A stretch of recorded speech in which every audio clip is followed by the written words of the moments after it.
Okay. Okay. And so when would they pull those tablets out to use them? That's a good question. During the mission, Okay. while in orbit. Okay. And I don't know if it's coming, if the background noise is coming through over the air, but we hear the rain really picking up outside the studio here. So I'm kind of wondering if Bob and Doug are hearing the sounds of the rain clouds opening up over the pad. Looks like it's still kind of patchy out there. But again, we were following some thunderstorms that look like they may be making their way over here. It kind of looks like it's raining from that view. It's a little bit hard to tell through the haze. Those of you wondering what's going on, we're waiting to see if All the right, rocket launches. launch is now just over 2 hours away. Tahira, you are there with the social teams now I that think the we should hatch sit here is for the next 2 closed hours. and the rain's picking up and all kinds of exciting things are going on right now as we count down and get into the last 2 hours of the count. I bet things are getting pretty interesting on social media. Hey, Lauren. I mean, yes, they are. So many different things are going on right now, and I think people online are just wondering what's going to happen with today's mission. I have TweetDeck open right now, and it is just scrolling with the conversation of people around the nation talking about today's launch attempt. We also just checked viewership, and we are now up to 1.4 million people watching this live broadcast. So really hope things look good with 1.4 million weather. people watching. And Nobody on needs that me note, here. Let's take a look at some of the things being said on Twitter right now. So it looks like, we just have some more future astronauts. I really love seeing the young generation just getting mobilized, getting excited about today's mission. Looks like we've also got some Godspeed and safe travels for both astronauts today. Really do wish them the best of luck on the second attempt. Hope it happens. Some throwback photos, all from people visiting NASA's centers, and also just let's do this. That's I love right. this can-do attitude, and I just love seeing that people are still keeping the energy alive for today's launch. So there were obviously some disappointing reactions to Wednesday's scrub, but let's take a look at how people are getting excited for today's attempt. Let's roll. I don't know if I can sit here for 2 hours, but I hear you, man. Ready for takeoff. I'm ready to launch America. Okay, got an idea. Go.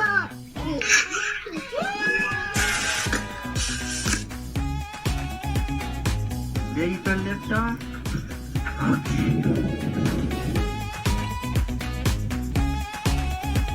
To infinity and beyond.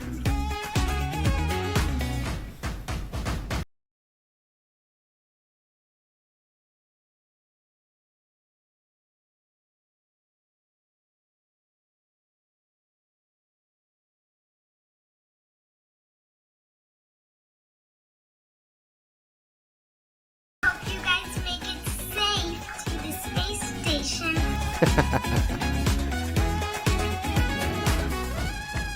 They've had quite a few successful unmanned launches. So I mean, don't how see fun why is they that wouldn't. video? I think I will definitely have to attempt the worm after this, but just really glad to see everyone in good spirits leading into today's second launch attempt, and I really hope everybody will have something to smile about. And with that, let's head back to Lauren. Lauren. Thanks, Tahira. So it looks like people are pretty stoked about today's attempt. Please continue to join the conversation by using the hashtag LaunchAmerica across all the social media channels. Yeah, I really love seeing the little kids get excited. I know my 3-year-old is super excited. She's got an astronaut sleeping bag and Really? she loves to climb in it. Yeah, it's the body of the bag is a spacesuit, and then the head is empty where the pillow is. So when she gets inside, it looks like she's got a spacesuit on. So she loves it. That's the inspiration for that next generation of explorers going to take Doug and Bob's place one day. And I think we have some people out there that are so interested in our conversation about the worm and the meatball that they've created something called the worm ball. What? Yeah, I was checking my email during that because I emailed you guys the worm ball, and I was like, what is this? I'm having a hard time seeing it, but what is the worm ball? So it's a NASA meatball, which is, what it should be. Yes. Okay, look at Okay, it. There it is. all right, thank you. Oh, I looks needed that. interesting. So they took Okay. the angular NASA logo and put in the worm inside of the meatball. Can you live with that, Lauren? You know what? That's a beautiful compromise. Looks I'll take good. it. I'll take it. It's a nice marriage of the two. I got an idea. There's no way I can sit here for 2 hours right now. And So, it's not the it's too late to stream. It's the...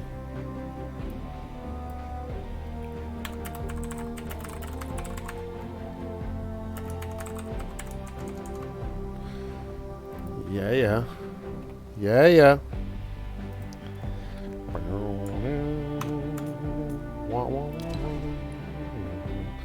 I'll just do a couple of hits at...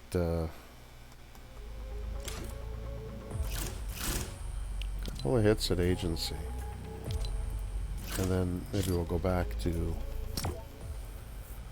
that stream in a bit.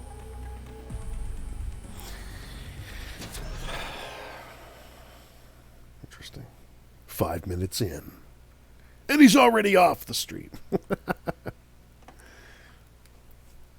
Ugh, I wish I knew it was 2 hours more.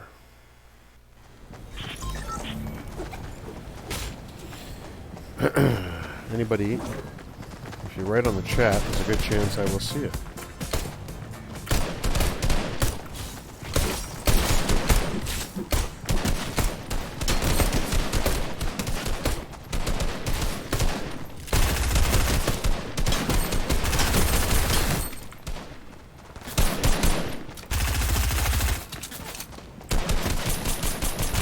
Jesus, bad shots.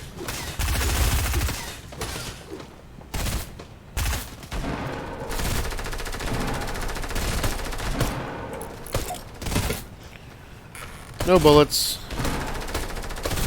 What's taking so long?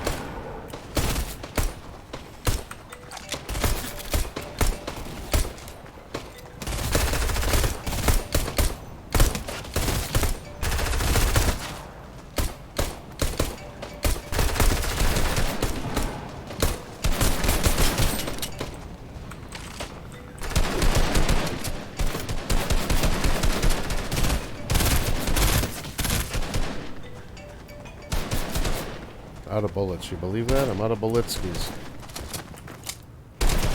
Whoa! That looked like it was freezing almost. That's sometimes what it does just before it crashes, you know?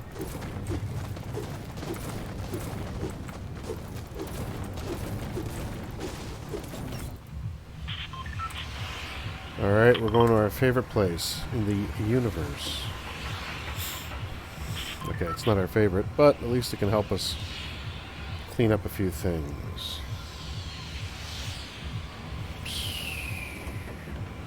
Let's get to 1,000 away and I'll dump.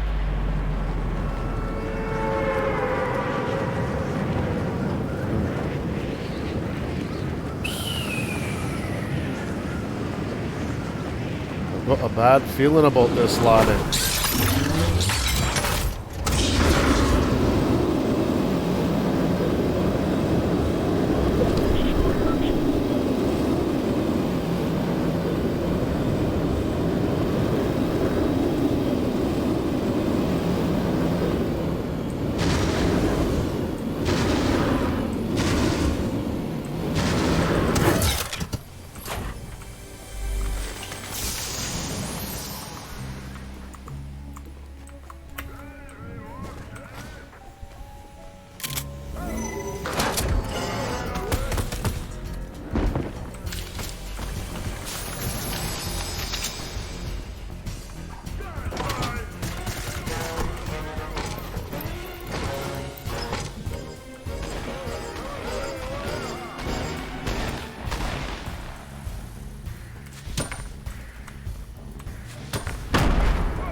Really?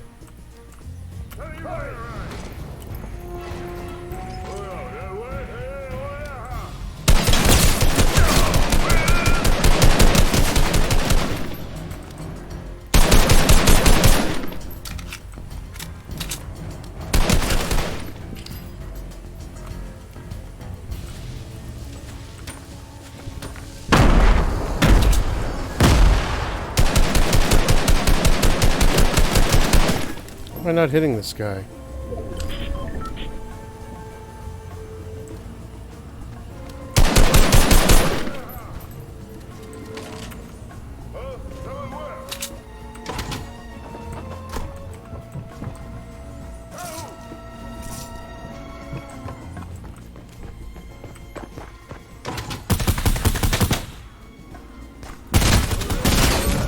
Ah, that was bullshit, and you know it.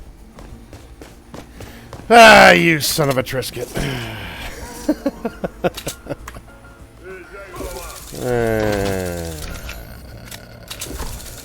That's ready up. Meanwhile, anything going on here? Any action? Probably nothing, eh? Yeah, nothing.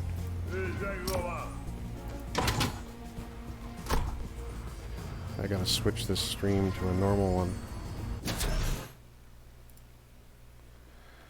I'm going to shut this one down because the NASA thing is just taking too long.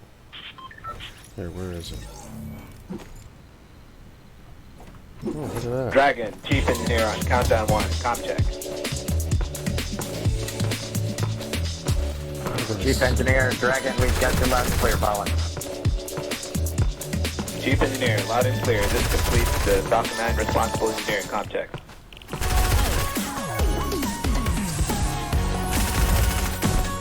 We just saw a thumbs up from Doug Hurley. We listened to a series of comms checks there, and so everything. Chief Engineer on Dragon to ground.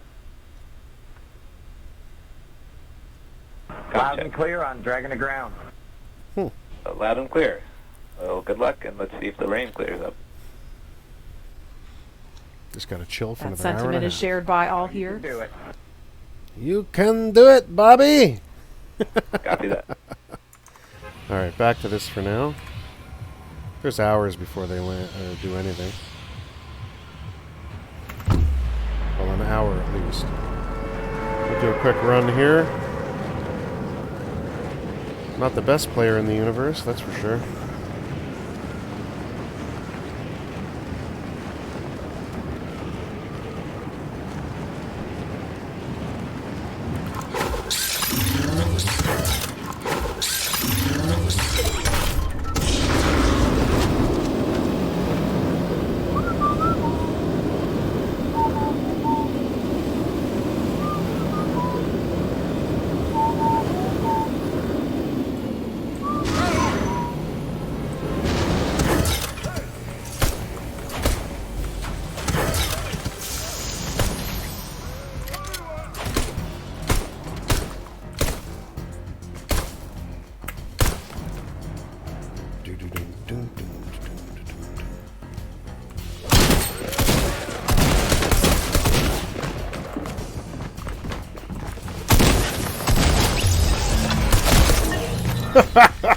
I don't care. I was like, who is this guy? What's he doing? Statue boy! Alright. That sucked. Come on, get the stupid things off the screen, damn it. That's the one thing I hate about this game. Stupid game. Get the shit off the screen. Like, you cannot... Okay, looks like I have to leave the match to get that crap off the screen.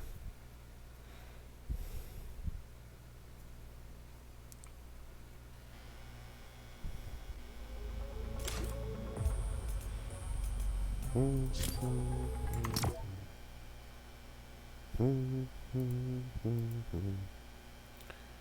wonder if there's anybody.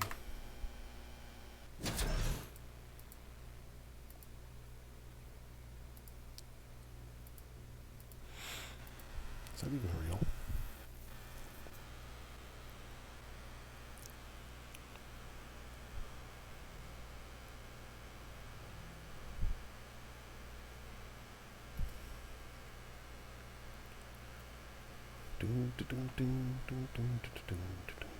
I wonder if this. I wonder how far they are. Los Angeles, and I remember sometimes when 1 hour, the shuttle would land at 50 Edwards Air minutes Force to Base, go. you'd hear those sonic booms, Double and sonic boom. you Boom, hear the boom. double sonic booms Yeah. in school, and we all just knew, oh, that's the space shuttle. It was just a Right. thing. We just Right. knew about that.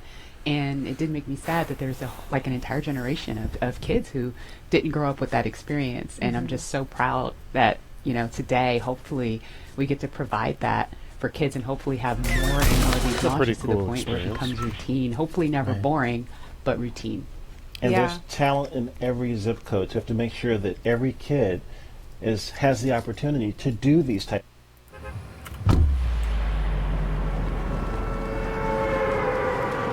Jumped a little early. Oh well.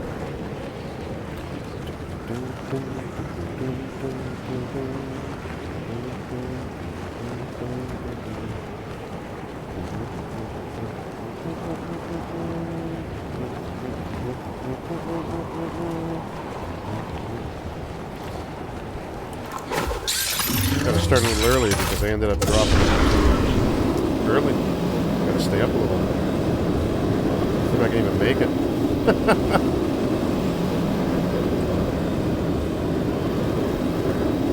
Which way is this guy dropping?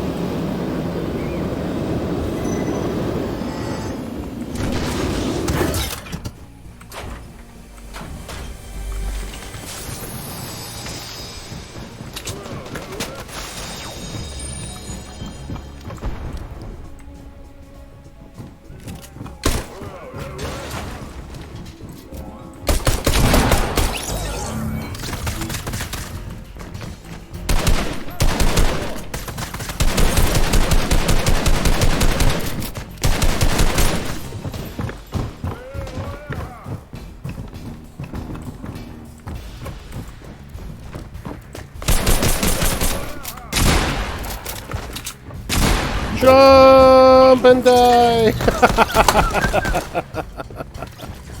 You know what? I'd rather do that. Wait, why did it say he eliminated me? I eliminated myself, boyo. That sucks. Alright, back to something interesting. It's a beautiful thing to look down on the Earth and to be able to kind of contribute to a space program that you yourself have held in such high regard your entire life.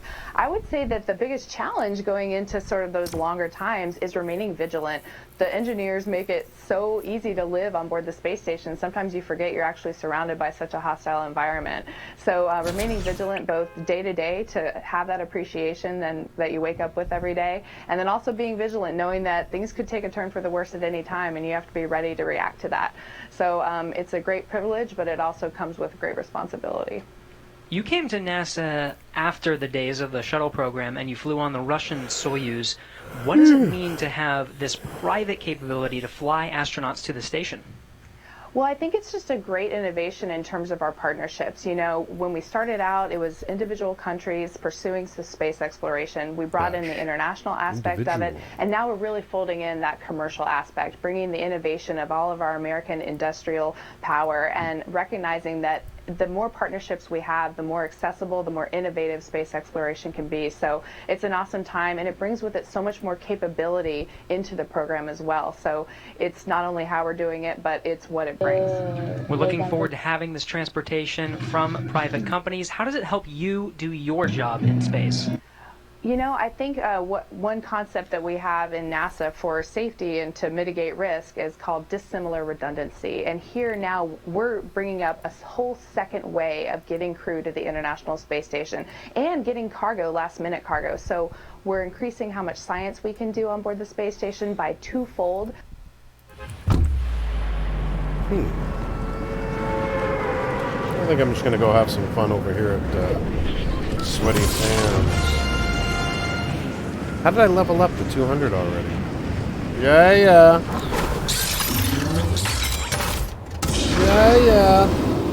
Just leveled up to 200, kids.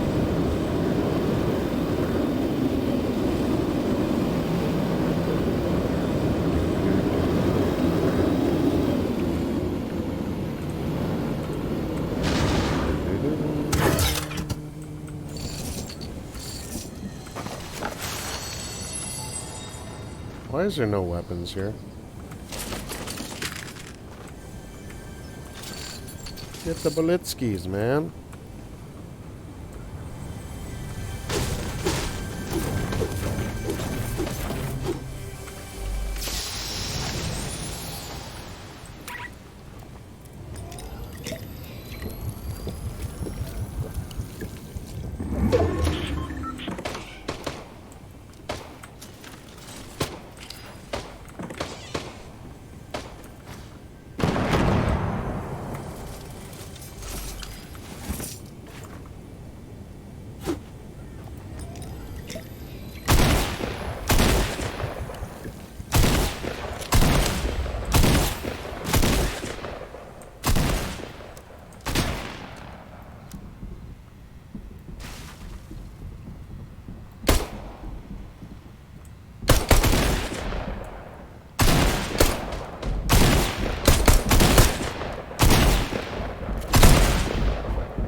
apparently.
Why are you guys all running? I hear swimmers.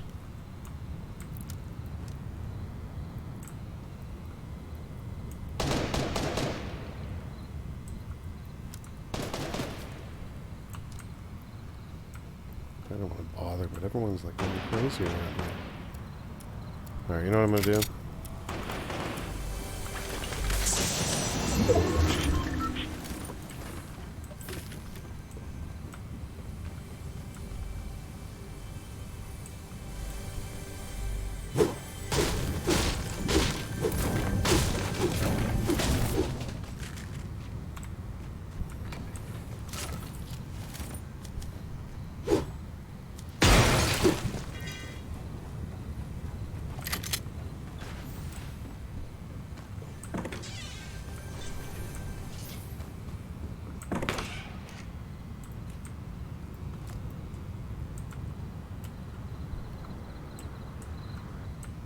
Screw it.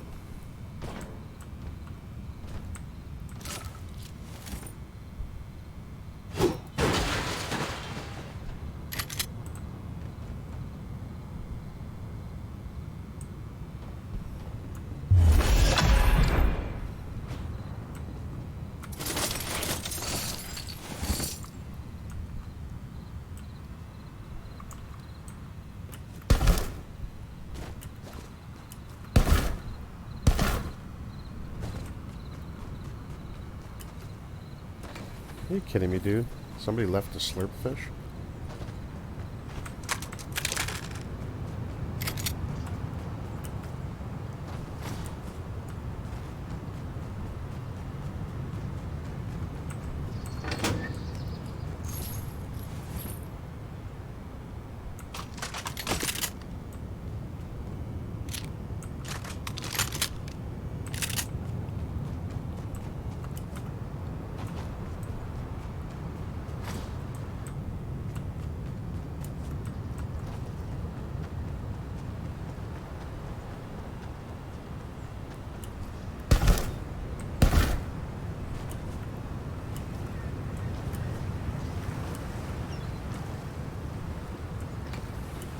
Doesn't make any sense, dude.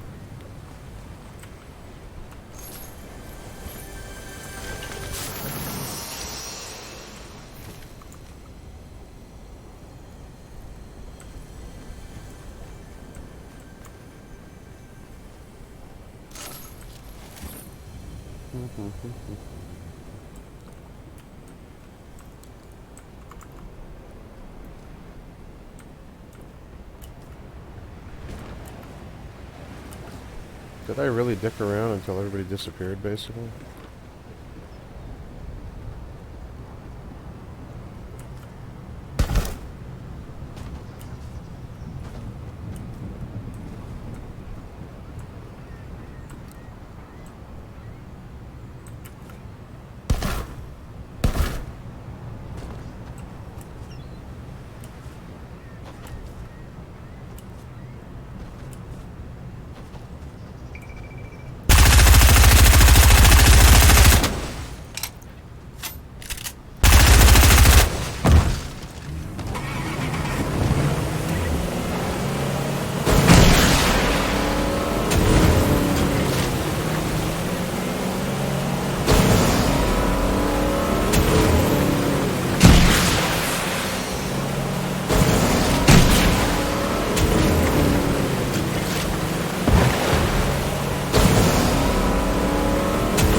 did I just hit?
That's how you're not supposed to play the game. Oh, I got a problem.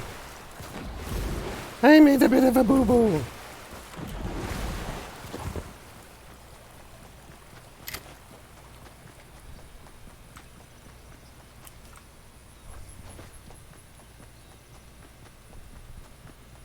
Oh, wait a second. It's taking its time. It won't be on me in a second. So, I could have went back and grabbed that boat, dagnabbit.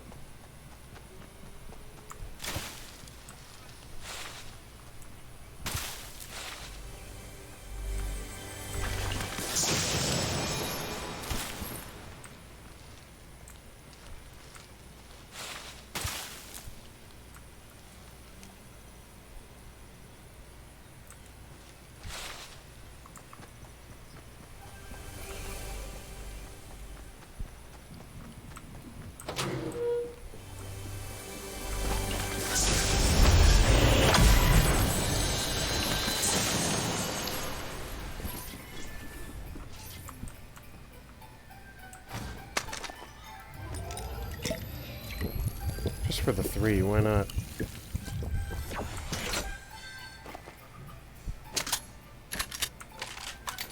Yeah, might as well go for that, why not? I like that one better. I better get out of here.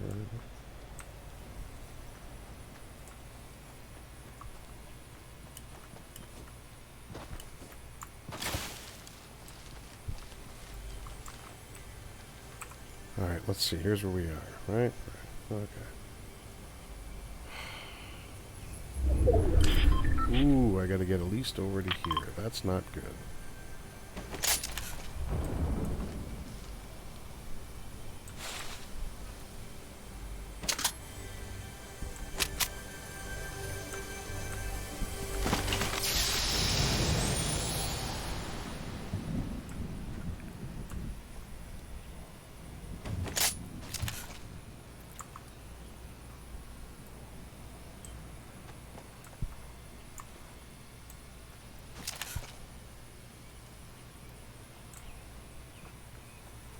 Oh, there's 9 left. Top 10. Even if I get killed right now, it's fine.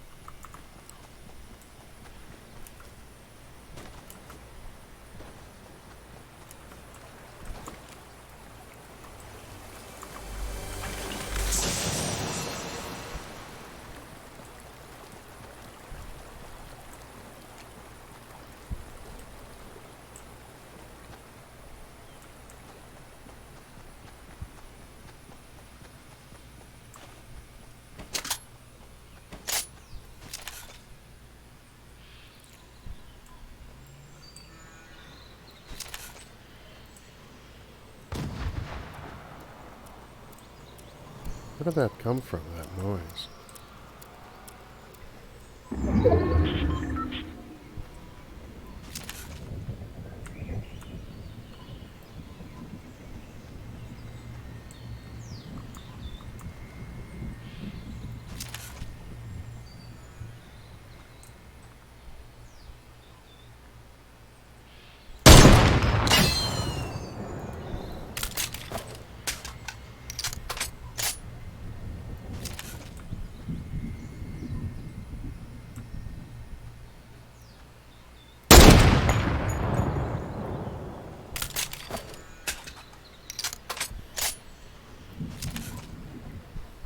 Stick your nose out. Stick your head out.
I hit that stupid thing.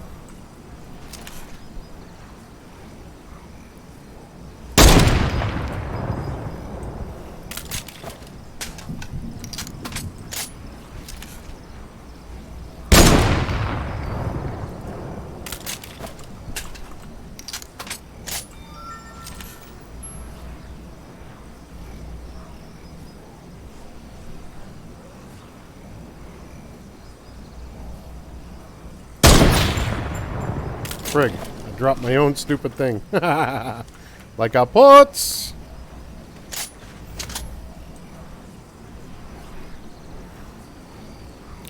Wonder if I could,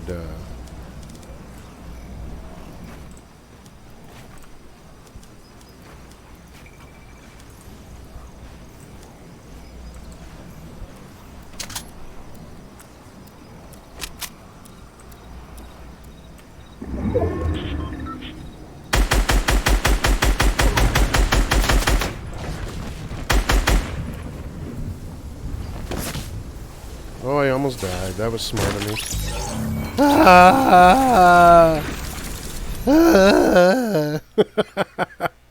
Okay, what'd I do? Anything good?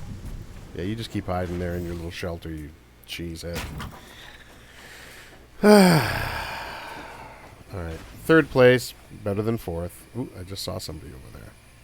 Back to the lobby, and while that's going back to the lobby, let's go back. Of launch and re-entry, but you don't get to see the rocket afterwards. And what we would like to do with the reusability, what we've been able to do with Falcon 9. Hold on a sec.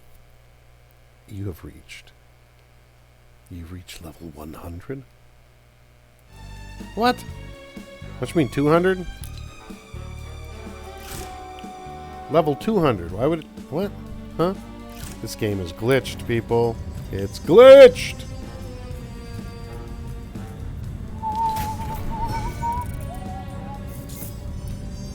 4206. Got to get the 10,000 urgency. But in the meantime, allowing the general public launch. to be able to visit places like the moon and Mars.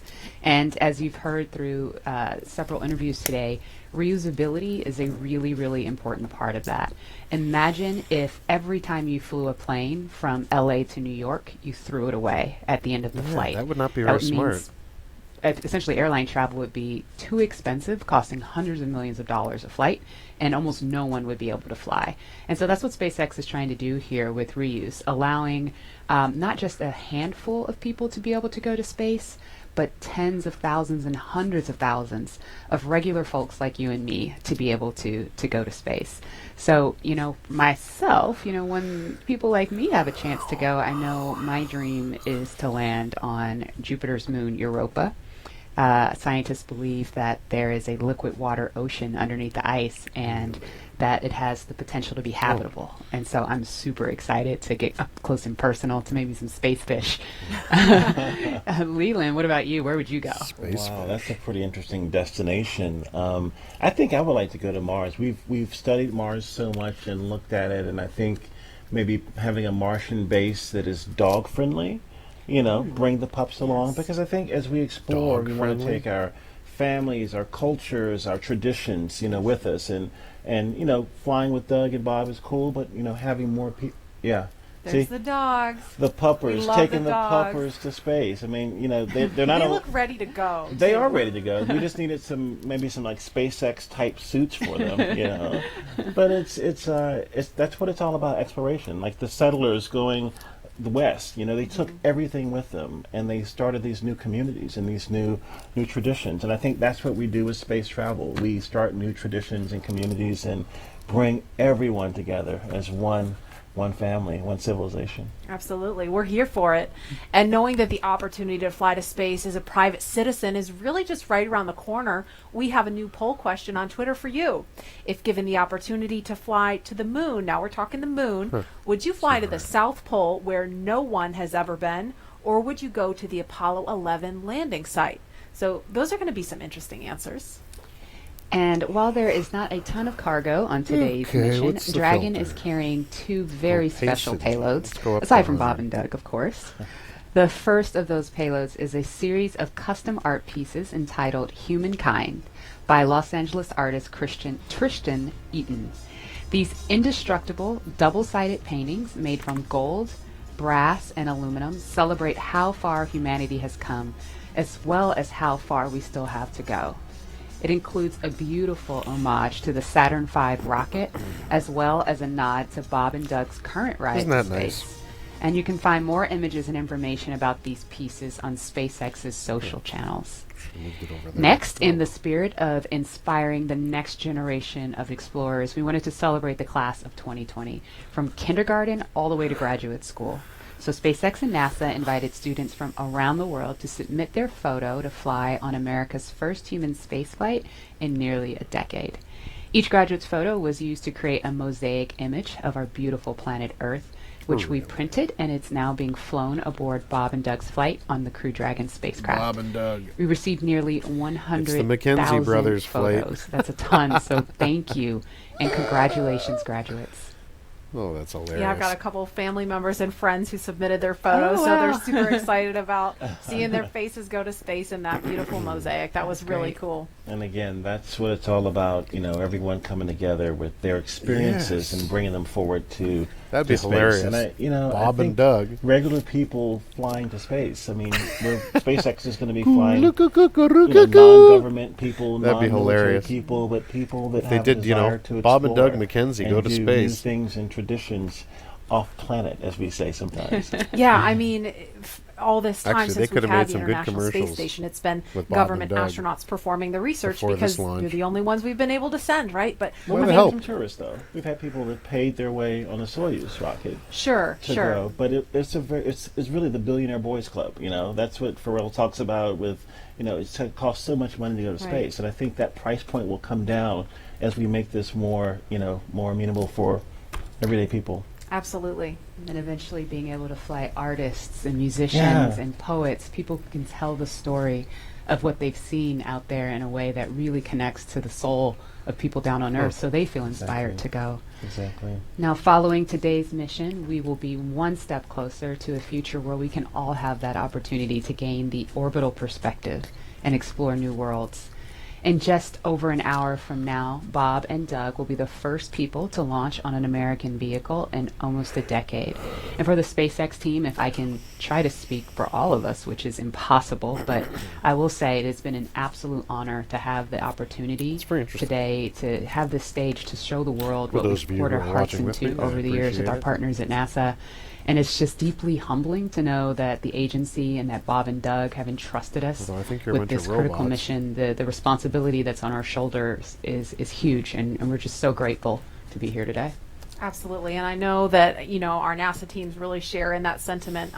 We heard from just a handful of them earlier when Bob and Doug were riding out to the launch pad, but there's so many people that we're probably never going to see or hear from on the public stage, but that have poured their hearts and souls, as you said, into this mission. All the engineers up late hours checking, double checking, triple checking everything to troubleshoot and solve problems and get us to this point. So it's just really awesome that we've made it to this point. When you think about legacy, Katherine Johnson, who helped get John Glenn to space, her daughters are watching right now. Mm-hmm. And that, again, that legacy going forward to the future of space travel is powerful. Wow. And we heard from two icons of science and exploration on Wednesday, and we couldn't resist sharing these shout-outs with you one more time. Wait, how do I go to... Wow, we're making history again. Look who it is, the captain. I'm there with you guys in spirit. Bob, Doug, good luck. I know you'll be fine. I'll be watching and got everything crossed, arms, legs. I'm tied in a knot. Can't wait for you to get back safely. This is the first time a U.S.-built rocket has taken people into space in 9 years. It's quite an accomplishment. So for us at the Planetary Society, more rockets means more exploration. More people in space means more exploration. More countries involved in the endeavor of spaceflight means more exploration. This is how we know the cosmos and our place within it. So congratulations, couldn't SpaceX. Get a real Here's scientist? Wishing your team and the crew especially a safe journey and the joy of discovery. Let's go. Nye, the fraud guy. So great to hear from William Shatner and Bill Nye, the two captain. Very recognizable And faces Bill following Nye? along Who? on the mission. Okay, good stuff. Good stuff. And we want to go over to Dan and Jesse in Hawthorne, where we are now just 1 hour and 18 minutes from launch. Dan, Jesse? Hey, thanks, Murray. Yeah, 1 hour, 18 minutes. I think we're tying ourselves in knots, just like Captain Kirk. We're really hoping the weather cooperates. In about 20 minutes or so, we might clear, so we're getting hopeful. We're getting our hopes up. Yes. Very excited. Again, we're T-minus 1 hour and 18 minutes from launch. And the anticipation is real over here. All right. Since arriving at the spacecraft, Bob and Doug were helped by our closeout engineers to get into their seats, attach their suits to special umbilicals that provide breathing air, pressurized nitrox, and a communications link to Dragon systems. They conducted leak checks, which were successful, and communications checks with the core here in Hawthorne, which is the person who will speak to them directly throughout the mission, as well as the launch director in Florida. This is where they are checking their compass through both ground stations and the tracking and data relay satellites that we'll use to talk to the crew the entire way to the station. And after all of those suit leak checks were successful, the closeout team was able to get out of the Dragon capsule and seal up that hatch, which also got its own leak check and was confirmed successful. But I want to wait to see this launch. The closeout team is out of the pad. They're away from the BDA, the blast danger area, and weather operators are about to kick off their final checks on wind speeds at the pad, which are going to be used during the final go, no go for launch. So we're all keeping eyes on the weather right now. Before we get to that final go, no go, all the various teams at both NASA and SpaceX are going to do internal go polls, just making sure conditions are right with Falcon 9, the Dragon, the crew, the range, and the space station before the final go is given. So let's check back in with the man over in Houston, Gary, for a status on the team supporting the space station for their readiness for launch. Thanks, Dan. The team here in Mission Control Houston remains go for launch. We're I got a also very funny hopeful idea. about that weather. All systems on board the station that are required to be healthy for this mission are continuing to look good. Chris Cassidy is wrapping up his workday, and we'll be watching Bob and Doug launch here in just Doug, under you an the hour. man. So station power and communication So we had systems Kirk, are normal. Computer and we had Nye. monitoring What we Dragon's really approach needed was have Bob and checked Doug out McKenzie be the like, cabins, yo guys, station like, cabin's yo, atmosphere you and gotta pressure cook up are some as like, expected back and ready to bacon up welcome on 2 like new crew the members space aboard. station dudes. Mission Control will Yo, be guys, closely right? monitoring Bob and Doug's That'd be flight, really good. checking out milestones for most of the flight, and this very same team will be coming back tomorrow to be ready when Dragon gets in range of the International Space Station and we begin integrated operations and Dude's gonna prepare try for to take Dragon's me out docking. for sure. So I'll send it back. International Space Station team Okay, I here can live is with it. ready for launch. Go Falcon 9, go Dragon, and Godspeed to Bob and Doug. All right, thanks, Gary. If you are just now joining us, you picked a really good time. We're just a little over an hour to launch. And welcome to our coverage for the mission known as Demonstration Mission 2 or Demo 2. Liftoff time still holding for 3:22 p.m. Eastern. Tracking no issues with Falcon 9 or Dragon. Everything good with the range so far. We're just really keeping an eye on that weather. Over the last 3 hours, our crew members, Doug Hurley and Bob Bankin, donned their SpaceX suits in the historic crew quarters suit-up room. After that, they walked out of crew quarters, just Jeez, as I'm hearing every a lot. astronaut to fly from space from this port has done since Apollo 7. Then they were transported over to the pad, where the crew members entered the SpaceX Crew Dragon spacecraft that we're looking in live. Today is a historic launch. It will be the first time a commercially built spacecraft will launch people into Gotta orbit. kill the and guy. the first time the U.S. has sent people to the space station from American soil since Thank you. 2011 with the retirement of the Space Shuttle program. Over the next hour, we will conduct a series of polls to get ready for launch, have Bob and Doug arm the launch escape system, and begin fueling Falcon 9. Launch is set for 3:22 p.m. Eastern. This will include a 12-minute flight to orbit and then a 19-hour flight to dock with the International Space Station tomorrow morning. Today's mission is the culmination of years of work between teams at SpaceX and NASA. Demo 2 is going to be an end-to-end flight test starting with this launch today, going on to dock with the space station tomorrow, and then splashing down at the end of their mission. This is going to be the final test for NASA to certify SpaceX for regular crew flights to the space station. We've been hearing a little bit from the crew on board Dragon, which you can see on your right screen. They are currently strapped into their seats and already through communications and leak checks. They're able to follow all the milestones still ahead on those display panels They only just have 7 above them, shots. getting insight into all Dragon and Falcon 9 systems as we proceed towards Got an launch. idea. So at T-minus 1 hour and 13 minutes, let's check in with John I for a status update on the vehicles. What's the update, John? Thanks, Jesse. Well, not much to add to what Dan and Jesse just brought up. We've had a smooth countdown this afternoon. SpaceX team is working no issues as the pace begins to pick up here in the last 70 minutes. On Falcon 9, we did get the team on console. Earlier, you heard the comm checks between the responsible engineers and the crew. The engineers will be making calls on Ascent for the crew's benefit, so they want to make sure that they could hear them before we go. The propulsion checkouts of the first and second stages are beginning right now. We're watching them begin to go through the process, opening valves. That check will go for about another 10 minutes, and that'll be our last one until propellant loading. Now the team will assess readiness for launch with a final go-no-go poll at T-minus 45 minutes, and that'll be followed by propellant loading starting at T-minus 35 minutes. Now earlier today, Dragon operators also performed a series of checkouts of Dragon's flight systems. The spacecraft is also currently go for launch. Oh, that was mine. Our NASA crew, astronauts Doug Hurley and Bob Bankin, are currently inside Dragon. The hatch is closed. The SpaceX ground crew has left the tower. The next major event for Dragon is retract to the crew access arm that you can see currently alongside the capsule.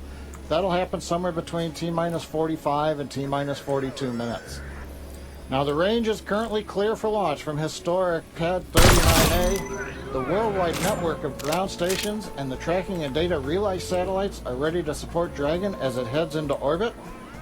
The weather, that's the one concern. We will get a weather brief at T-minus 1 hour, so just under 12 minutes from now. Really?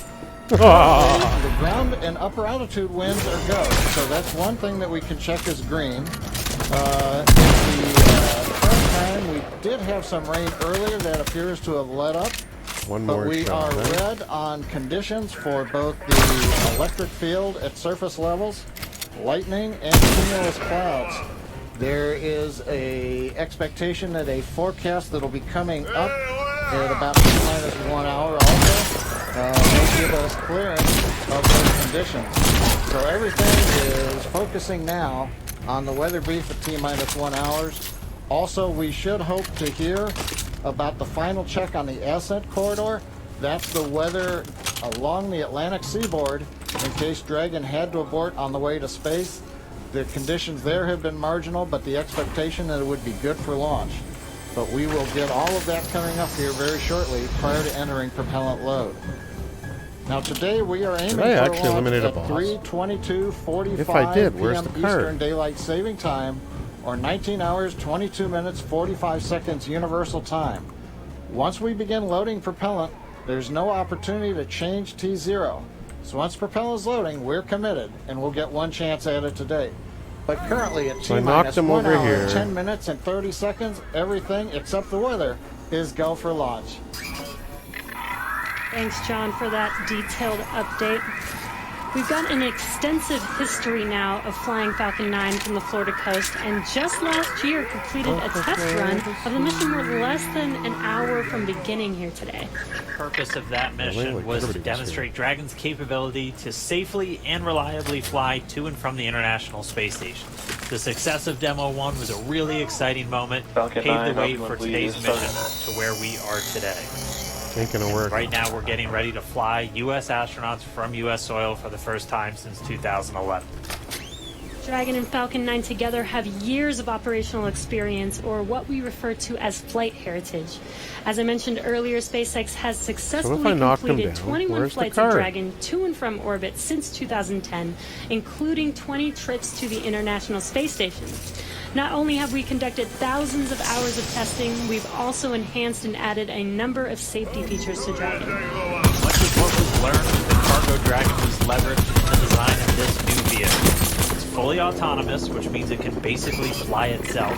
It also features that full manual override capability just in case of emergency. Many of the other enhancements help towards SpaceX's goal of reusability and less refurbishment time between missions. So let's take a closer look at these advancements. Standing at almost 27 feet tall, from the very bottom of the trunk to the very top of the nose cone, Crew Dragon's comprised of two main elements. You have the capsule, which is designed to hold crew and pressurized cargo, and then you have the trunk, which holds unpressurized cargo as well as having a solar array and radiator. And the nose cone at the top of the capsule protects the docking system as well as the guidance navigation control system, or what we call GNC. The nose cone opens for docking and remains attached to the Crew Dragon spacecraft, and that's unlike the previous version of Dragon, and that helps towards our reusability. Oh, shit. The nose cone freaked the hell out of me. It has attachment points for Falcon 9, the Dragon capsule, and it can hold cargo. I can live with that. Outside of the trunk, one hardly. half Oh man, I hardly did any damage to anybody. That rejects heat from the active there it control was. system into space. That's the white part, and that uses SpaceX's new picotiling technology. The other half contains the solar cells used to charge the spacecraft's batteries. And though we only have 2 astronauts on board today, the spacecraft is actually designed to accommodate up to 7 crew members with modular seats that can be removed and replaced by additional cargo. The seats are made of carbon fiber and are custom sized for any crew member flying on board. The control panel centered right between the pilot and the commander seats and has those 3 touchscreen displays that gives the crew insight into Dragon and even the ability to operate the vehicle and fly it manually. And finally, our Super Draco launch escape system is a key safety feature of Crew Dragon, giving the crew the ability to safely escape from the time of launch all the way to orbit. And as we look to the future beyond this test flight later this year, the first operational crewed mission for NASA will take place. NASA astronauts Mike Hopkins. Reminder, review your launch commit criteria and indicate readiness at the appropriate time. Step 5469 for propellant load and launch. Really? That's a good sign. That Let's do a propellant load and launch. Ready to pull the teams as we move towards that go no go for propellant loading, which happens at about 45 minutes before launch. But back to our Crew 1 mission, NASA astronauts Mike Hopkins, Victor Glover, and Shannon Walker, and Suichi Noguchi of the Japan Aerospace Exploration Agency, or JAXA, were chosen to support this mission. And again, it's called Crew 1. But today, Doug Hurley is the spacecraft commander for this mission. He previously flew on 2 space shuttle missions as the pilot on STS-127 and STS-135, which was the final space shuttle flight. Here's a closer look at Doug Hurley. Excited? Very excited. Yeah, very excited. I'm also very excited. Unfortunately, I got to flip a little. Oh, yeah, I think we're ready. I think we're certainly ready. Joining the SpaceX Demo 2 test. He is a Marine Corps colonel and test pilot. He was selected as an astronaut in 2000.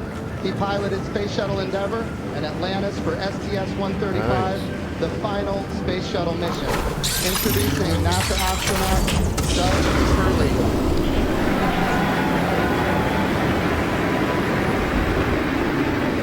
It's a life-changing process in so many ways to fly into space. It's just overwhelming in some respects. Just the sensations, the rumbling, are you kidding me, man? The acceleration. My name is Doug Hurley, and I'm the spacecraft commander for the Demo 2 mission to the International Space Station.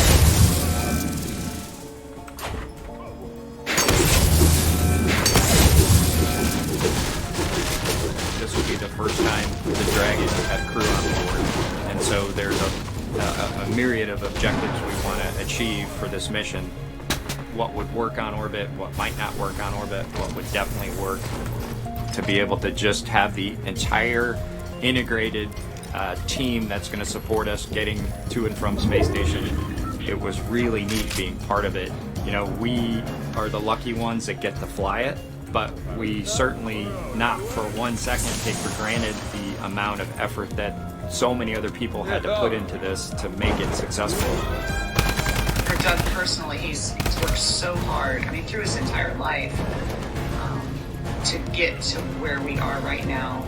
As a test pilot, this would be the dream to fly a new vehicle. So it makes me so happy to see that he gets to be part of this mission, a spacecraft commander. I'm just glad to see his hard work and his dream has come true for that. It's been a long road in a lot of ways for not only us, but certainly for all the folks that work in the crew program, as well as SpaceX in our case, just working to get to this point.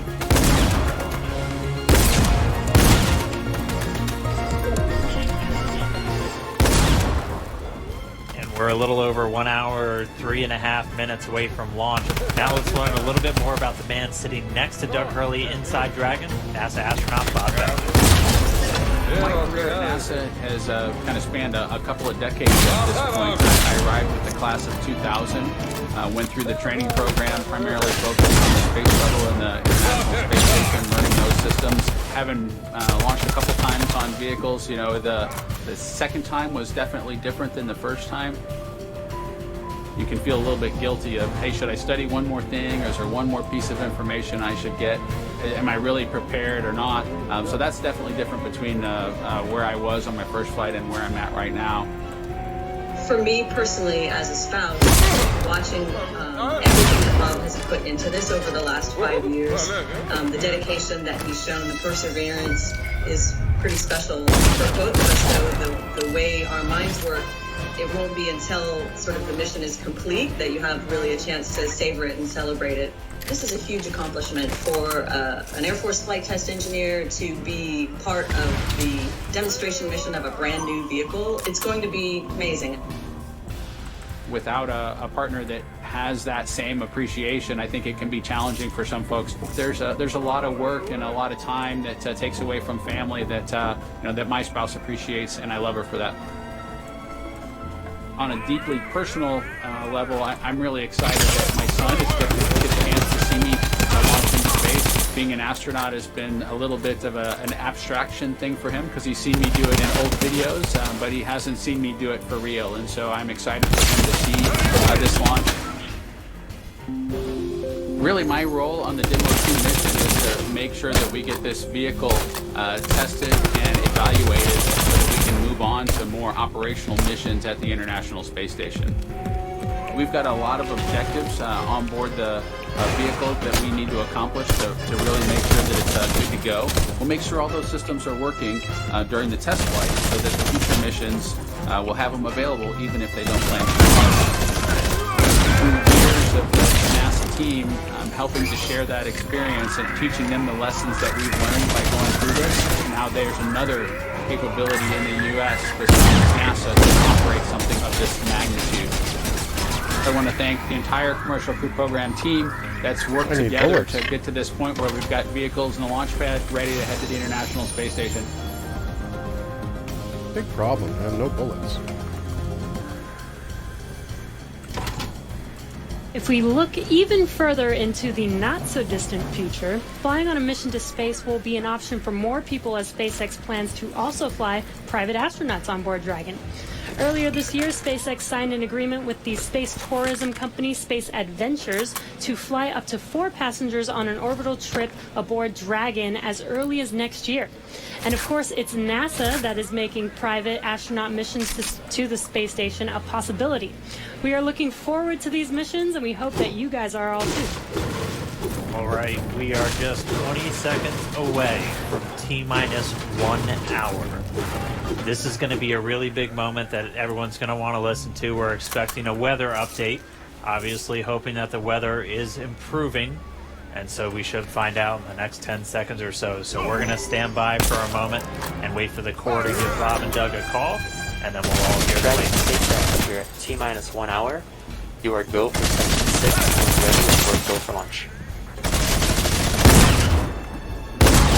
We'll put it in work.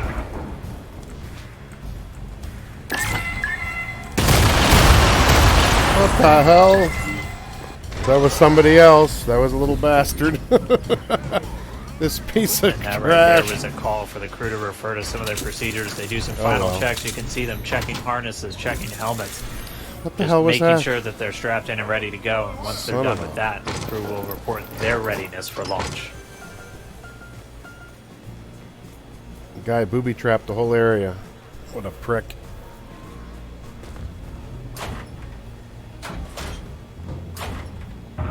SpaceX Dragon in 6.4. Bob and I are go for launch. What a trash burger. Copy, go for launch. And next up will be go no GoPro at T-minus 45. Dirtbag stole my booty. All right, the crew is go for launch. So we are inside 1 hour. Still waiting for the weather update. But I mean, this day is one for the history books. We're returning crewed launches to station from American soil on American rockets. It's been almost 9 long years since we retired the space shuttle program. I remember that day. I'm going to remember this day. It's been a long road to get here. Countless hours. Why are you playing around? Thousands Go of and dedicated take your professionals booty, from butt NASA monkey. and SpaceX. It's been an exciting week, but this last final hour is just so exciting right now. Today's mission will be Crew Dragon's second test flight and its first test with humans on board. It's been an awesome countdown so far. Weather, we're still waiting for that update, so it's still a watch item, but the crew is go for launch, so at T-minus 45 minutes, hopefully we'll get an update on that weather. Had a really clean countdown so far. Started with just over 3 hours ago. Are you kidding the me? SpaceX team helping Bob and Doug put on their suits, conducting initial checkouts, including No wonder the guy had to initial play the way he pressure did. He leak checks sucked. before they got to the actual walkout. And all of that done in that Look at operations that. and checkout Everybody wants facility. all my booty. The crew walkout was where Bob and Doug gave their final goodbyes to friends and family gathered outside the operations and checkout building before they began that roughly 20-minute ride to Pad 39A. Really touching moment, saying goodbye to their family, both their wives and sons right in front of them. Yeah, very touching moment. It's incredible to be able to watch these moments. You cannot touch me. You might have COVID. And as they got into their Teslas, we got to watch them ride all the way to the pad, and we got some great footage there. And as you can see on your screen, this is some playback from earlier of them getting into those Teslas, about to make that drive down to the pad. Isn't that funny? It's like, yep. And once they got to the pad, they did take a minute to take in the sights, and they headed up the fixed service structure to begin the process called crew ingress, where Bob and Doug entered. And there you can see on your screen as they're coming through the crew access arm, entering the white room right before they are able to ingress into the vehicle there. Again, this was from earlier. Yeah, this all from earlier, and as we said, that white room, the last place on planet Earth they're standing before they climb into Dragon for the ride uphill. SpaceX carrying over a tradition that NASA had, where that was traditionally the room from Gemini, Apollo, and the space shuttle, that last place. About 30 minutes ago, we're back with some live video here. The team was able to close Dragon's hatch with Bob and Doug safe inside. So we are under an hour ago. Things are going to pick up as we get close to that go, no go to begin propellant loading and then arming the launch escape system. The crew pull for readiness was completed at T-minus 60 minutes, and the Dragon pull for prop load is coming up here in just about 30 seconds at T-minus 55 minutes. And then following that will be T-minus 45 minutes will be the internal mission control Hawthorne pull, and then the launch director's pull for propellant loading. When we get to about T-minus 40 minutes, the crew access arm will retract, and Bob and Doug will get the call to close their visors and arm the launch escape system. This is the automated system in place that can fire the 8 Super Draco thrusters on Dragon to quickly separate the crew from the rocket, either on the pad or during the flight on the ride uphill. And then once we reach T-minus 35 minutes, propellant loading for the Falcon 9 will begin. We got there on Wednesday. We got all the way down to about 17 minutes before launch before we had to cancel because of weather. But we're optimistic right now. Conditions have been improving, and so we're looking to press ahead once again into loading fuel onto that Falcon 9 rocket. Throughout the countdown, we've been getting some incredible views of the astronauts inside Dragon, just making all of their final preparations, some close-up views of their suits and on the displays as they just are strapped in and ready for launch. The teams often describe the suits as an extension of that Dragon spacecraft. You can always think of it as a mini spacecraft inside of a spacecraft. It's got all of the life support, everything that they need, just like the capsule itself. Countdown 1 technical poll is complete. No constraints to proceed into launch escape system arming and propellant load. And there's that call out that the crew is ready. They are ready to load prop onto Dragon, so we are pushing forward towards T0. And while those suits do look great, they are also engineered to connect directly into Dragon's seats to provide communications, cooling, and the ability to pressurize if necessary. All right, well, we did get the call out that the technical teams on the ground are ready for launch escape arming and propellant loading. Again, things starting to pick up, things really starting to feel real. Let's jump down real quick to the team at Kennedy, see if you guys are just as excited. I can't sit still right now. It's starting to feel real. Yeah, it's hard to sit still in here, right, Leland? Rocket fuel going through my veins still. I know. It's so awesome when we see them sitting there in their suits. We're less than an hour away now. So far, things look like we might make it. So I want to ask you what it was like the first time you put on a spacesuit when you knew you were going to space. Oh, that was February of 2008. We were in the ONC building getting the pumpkin suits on. A little bit different than the SpaceX fly SpaceX suits, but it was kind of surreal, you know. And to think that all of these, it took 10 years of training to fly in space. It took me 10 years from when I got in the Corps in 1998 to flying in February of 2008. So it was a long road to get there, but it was so worth it and so sweet. And you know, learning how to use the green apple, the connections for oxygen, for cooling, much different than these suits that we have here with SpaceX. And so it's a lot more complicated to go through that whole series of things that you have to do to make sure you're safe in the suit. But we've evolved, we're ready, and they look so cool and calm and collected in their suits and in the vehicle. They're focusing and getting ready to fly in space. And there's so much excitement around the center. I know, Leland, you've been getting some messages. You got another message from another astronaut. Yeah, Sunny Williams. Okay, so Sunny, Lauren, Kind of the best. she's Sunny is a awesome. commercial crew also. She was one of the original cadre. She was one of the original 4 who trained with Bob and Doug from the beginning of the commercial crew program. And she's one of my classmates. Look at her there. What is she wearing? There she is. Hey, The Sunny. meatball! No, she had the worm on Wednesday, so she wore the meatball today. So She's it's the best. But now she can wear the worm ball, I guess. The worm ball, yeah, she can mix it up. But yeah, Sunny's awesome. She's training to fly on the Boeing Starliner in the not too distant future. So really glad she's watching and showing some love. So thanks a lot, Sunny, for sending that note. And again, we're looking at a live view of the Crew Dragon on top of a Falcon 9 rocket. You can see the crew access arm to the right of your screen. That's the hallway that Bob and Doug walked down to get into the White Room, which was the last place we saw them standing up before they climbed inside Dragon. And again, a wider shot there of Launch Complex 39A, where we are inside of an hour from liftoff, and I think we're just a couple minutes away from the pull we're going to hear before they start propellant load. Again, a 2-stage rocket there. Gosh, you guys, the weather looks not that bad. I mean, obviously that is not an official forecast, but it doesn't look quite as bad as it did Wednesday. We've got a little bit better odds. So there's the countdown clock. We're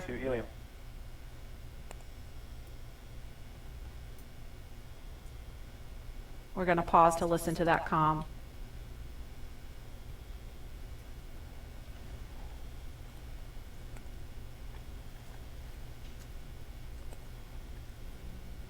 You're pausing to listen, but they just went on private because they're telling you about the aliens you're going to go see later on. UFO climbing around. That's what I love.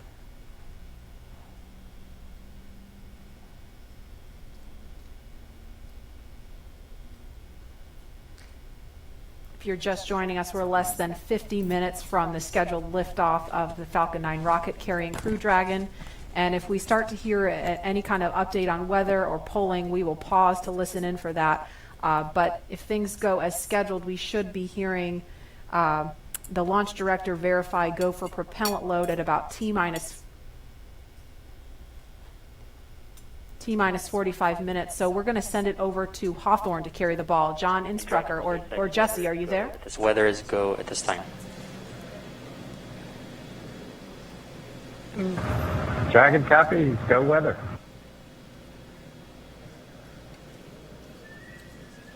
And there you heard that call out. So far we have good weather. We are go for launch today. This is getting really exciting. I don't know about you, Dan, but my heart is beating pretty fast right now. Yeah, we've been waiting for those words since Wednesday. Oh, and yeah. we did hear a call to the crew, just in case you missed it, that they were only tracking one final weather constraint. It was the cumulus cloud rule. They were expecting it to clear up within 10 minutes, and it's cleared up now. So we are currently go on weather.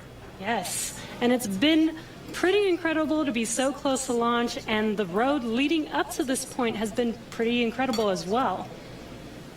It has been. It's been a partnership between NASA and SpaceX. We've been working together since SpaceX started flying cargo to the International Space Station, now getting ready to launch Crew.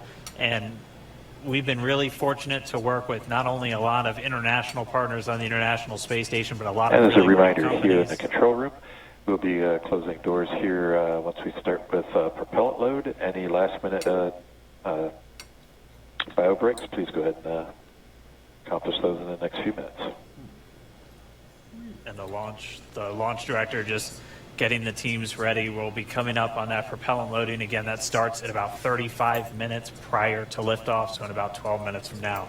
There's going to be a go, no go coming up really soon. So let's go over to our man, John I, for the latest. John? It's T-minus 47 minutes, 24 seconds. We're continuing to count down. As you just heard, the launch director and launch team are preparing for the readiness for launch poll. Now, the launch director is currently checking with Dragon mission director and NASA launch manager for their readiness. And actually, it sounds like everybody is good there. The launch director will then ask the team, he'll tell them the poll is open, and the 13 members of the SpaceX launch team will be electrically polled for their go to load propellant, as well as continue all the way to launch. Now, we will hear that poll results and a briefing from the launch director at about T-minus 45 minutes. The good news right now is that the weather is go. All the conditions that were read shortly a while ago at T-minus 1 hour have cleared. We're, as the weather forecaster said, cautiously optimistic. Currently, the probability... Poll is complete. We're go for propellant load. Well, we got an early call out there. And launch control clear to retract the access arm on time. Cover that. Arming access arm retract at T-minus 45 minutes. Got an early call from SpaceX launch director Mike Taylor that the poll is go. He also heard the direction T-minus 45 minutes to prepare for retract of the crew arm. As we hear more discussion, we'll stop and let you listen in. But right now, weather for liftoff, ground level winds are good, 10 to 15 miles an hour, well within limits. Upper altitude balloons show that conditions are acceptable. The red weather conditions have cleared up, the last one being cumulus clouds. And the probability of violation is set at 30% right now, so that's 70% chance of good weather. We're continuing to watch. There is about a less than 10% chance of lightning. We're also watching the abort corridor off of the Atlantic coast. In case, for example, at stage separation, Dragon had to abort into the ocean. The conditions there are acceptable. There has not been lightning lately. The weather, winds are good, light rain. It is go, but NASA is going to continue to watch those conditions. T-minus 45 minutes and counting. Reminder on hold and launch escape protocol. For non-urgent no-go conditions, brief the CE or LD, and they will approve aborting launch auto-sequence and proceed to launch abort. For urgent issues affecting the safety of the operation, operators shall call hold on the countdown net. Launch control will immediately abort the launch auto-sequence and proceed to the launch abort auto-sequence. Operators shall also advise launch director whether structural break or fire is imminent or occurring per Dragon manual escape flight rules. A reminder on fire alarm instructions. In the event of a fire alarm, key operators previously briefed will remain at their post while the alarm is evaluated. In the event that personal safety is threatened, evacuate to the south-facing emergency exit, which leads directly outside. At this time, weather is go for launch. You can see on the screen, we're inside T-minus 40, we're T-minus 44 minutes, 5 seconds. Crew access arm retracting away. SpaceX launch director is given the final brief to the crew. And we will be beginning propellant loading at T-minus 35 minutes. So right now on Falcon 9, ready to get into propellant loading. Dragon, crew, getting configured, set up. The arm is pulling away. The range is go for launch. They continue to monitor the air and the sea space. Everything looks good. And we finally have gotten green across the board on the weather conditions, but we can't take a deep breath quite yet. We're going to have to watch the weather all the way down to T0, both here at Kennedy Space Center and out in the Atlantic in the abort zones. Now, earlier we saw many of you following the launch from the United States on our hotspot map. Now that we're inside an hour, we're seeing large numbers of folks logging on, tuning in from coast to coast and around the world. So we'd like to know, is this your first time watching a launch live, not counting Wednesday? And if not, how many have you seen before? tell us using the hashtag #LaunchAmerica from your favorite social media platform. And with that, at T-minus 42 minutes, 50 seconds, conditions are go, and we are counting down for an on-time launch. Let's send it back over to Kennedy Space Center as the action begins to pick up on the pad. Dragon, SpaceX, you are go for Section 7, close visors, and arm launch escape system. We will put Section 7 in work, visors come and close.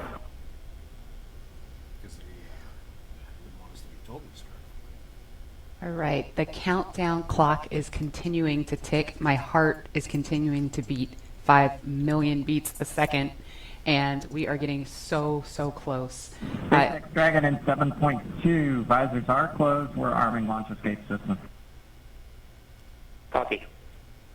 And as you just heard, the crew is arming the launch escape system. That is one of the absolute last big milestones prior to liftoff, other than nominal Falcon operations.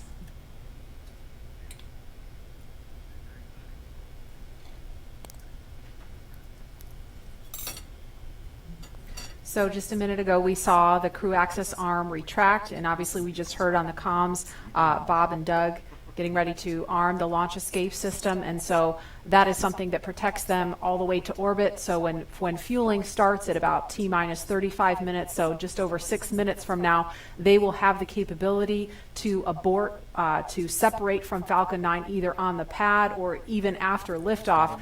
That's a critical safety capability. And we are going to go over to Hawthorne now to take us through these next minutes. Jesse? Section, switch in to nitrogen. We did hear that call out that they are arming the launch escape system, so very exciting.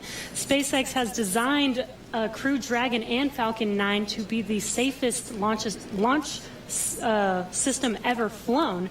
So we brought back Nick Picone, SpaceX's Nick Picone, to talk more about this again. Thanks for coming back and joining us today, Nick. Hey, Jesse. Happy to be here. Still monitoring the launch here with our recovery and ground operations teams. Awesome. And Nick was our mission manager for our in-flight abort test earlier this year and now works on the Starlink team. Nick, on Wednesday, you talked about the launch escape system. Could you just give us a brief summary today for those that are joining today? Sure. So the launch escape system, again, is our ultimate safety feature to keep Bob and Doug safe in the event of a major Falcon anomaly on the pad. The system is designed to automatically fire if either vehicle detects a dangerous condition developing. And if that happens, Dragon will use its 8 Super Draco engines to push the capsule off and away to a safe distance away from this Falcon. This capability is absolutely critical. It's what keeps the crew safe, and we're now active and armed on the pad with it protecting the crew. And as you mentioned, the launch escape system allows the Dragon to separate and get away from the vehicle. I believe it goes into the ocean. What happens after it lands safely in the ocean? We have time for a quick death. Correct. So for most of our failure modes, the successful end state is Dragon deploying parachutes, splashing down safely in the ocean. Yes. But since a launch escape can happen while the vehicle's on the pad or anywhere in flight up through orbit, it could be splashing down right out of Cape Canaveral. It could be splashing down thousands of miles away in the North Atlantic.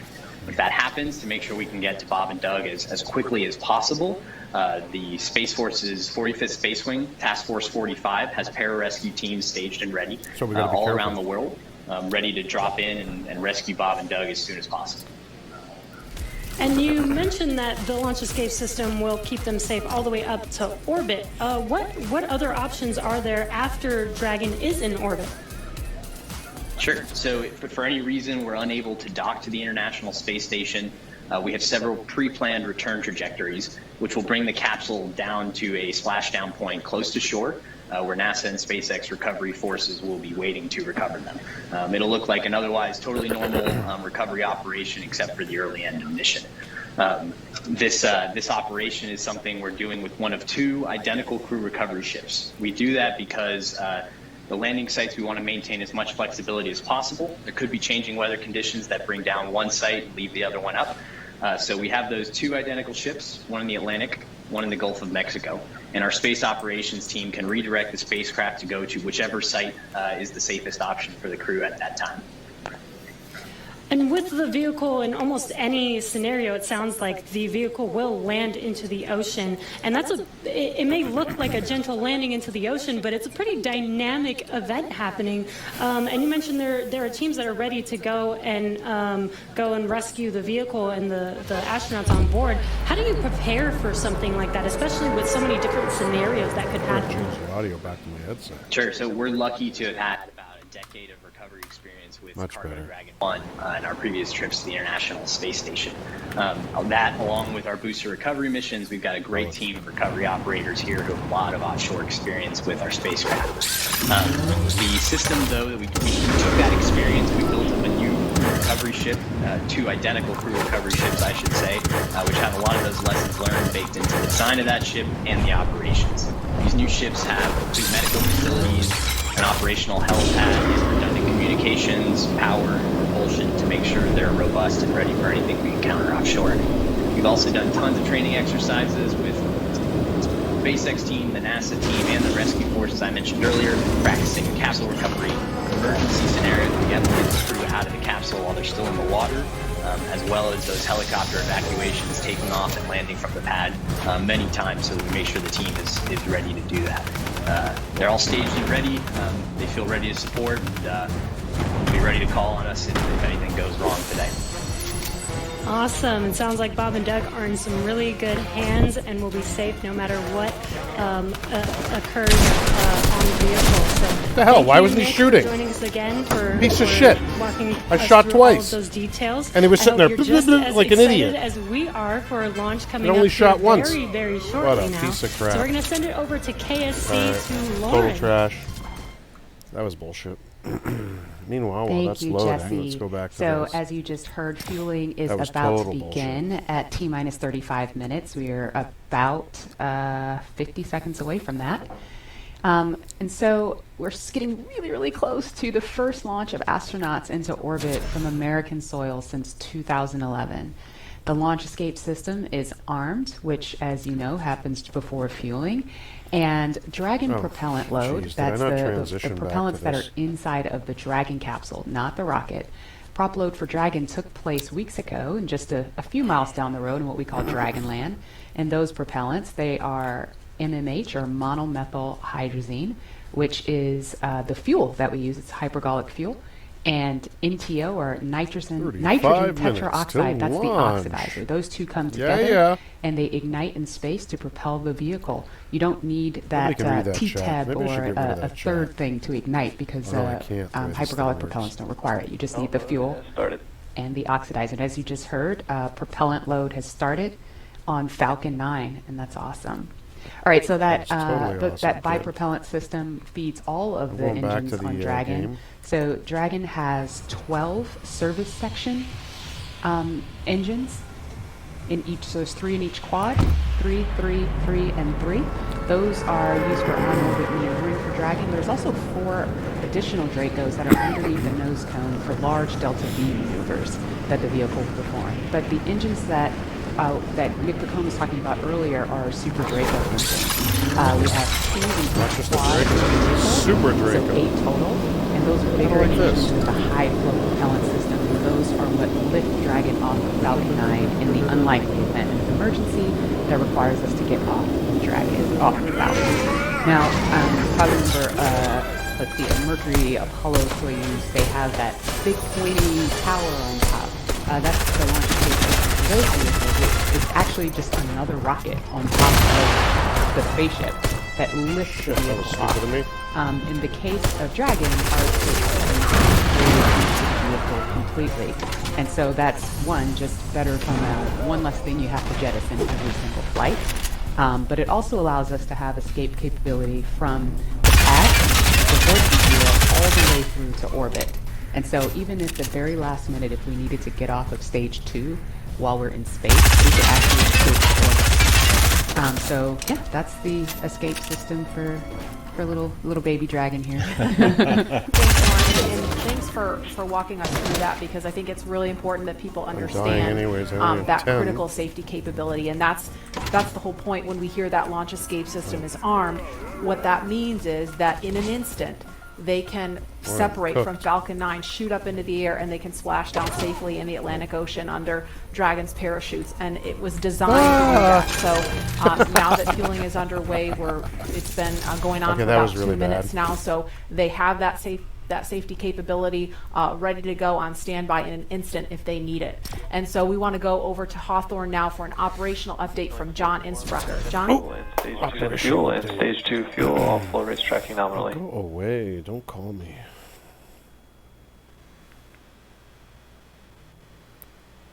Okay, what's going on with the fuel rate? We got them on screen, but they're not saying anything. What's going on, kids?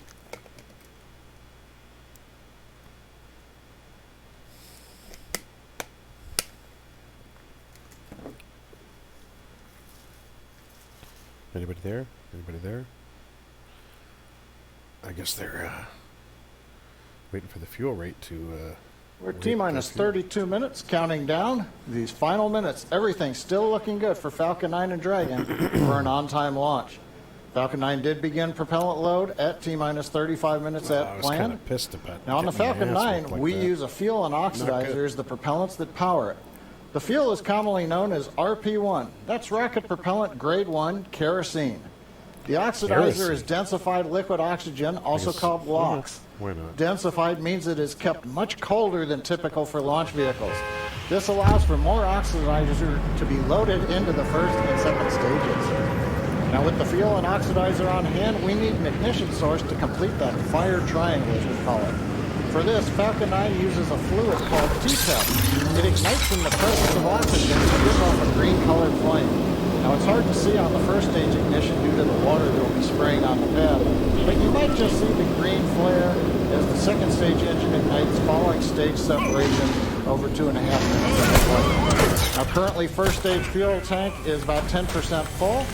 The first stage, as a reminder, as you look on the left side of your screen, the first stage is the long white cylinder at the bottom, topped off by the black cylinder. So 2/3 of the rocket is that first stage.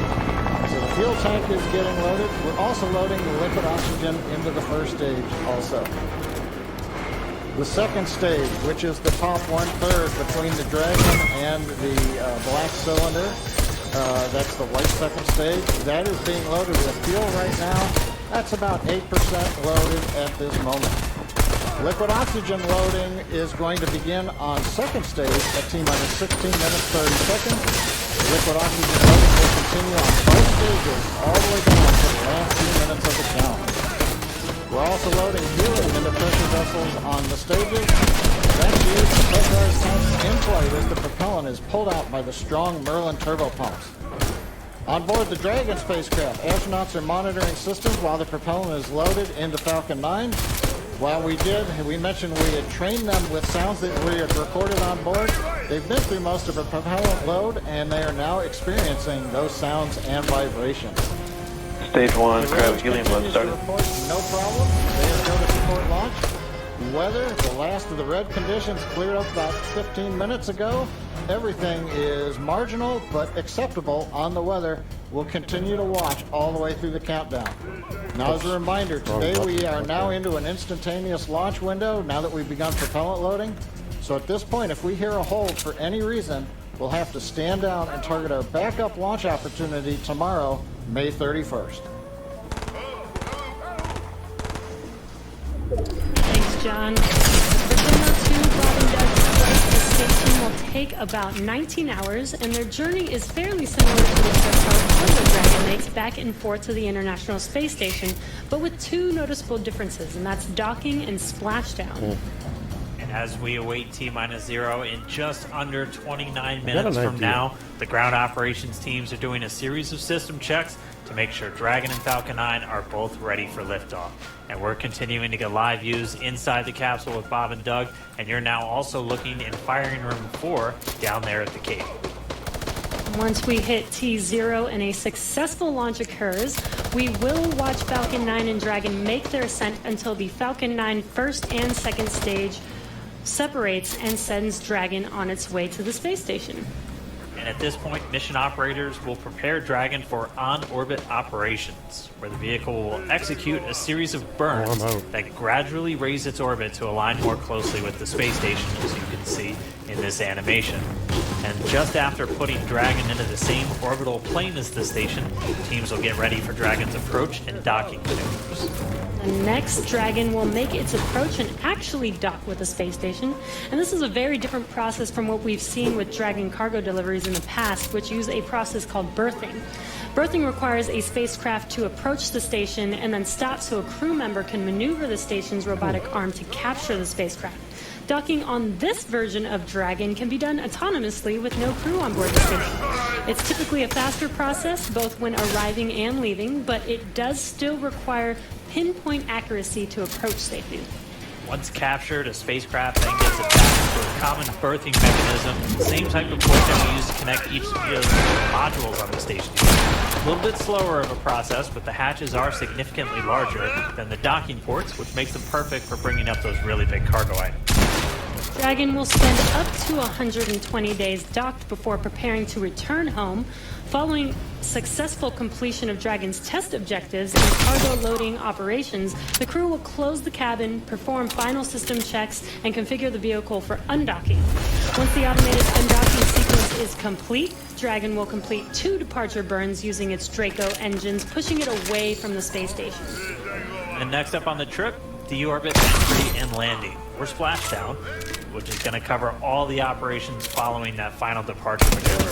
It's going to include events like the trunk separation, closing of the nose cone, a deorbit burn, and then eventually as they get into the atmosphere, the deployment of the drogue and the main parachutes, and all of that ends with splashdown right off the Florida coast. At that point, teams from SpaceX will move in with their recovery ship, grab the capsule out of the water, and work to get Bob and Doug out of Dragon after a successful mission in space.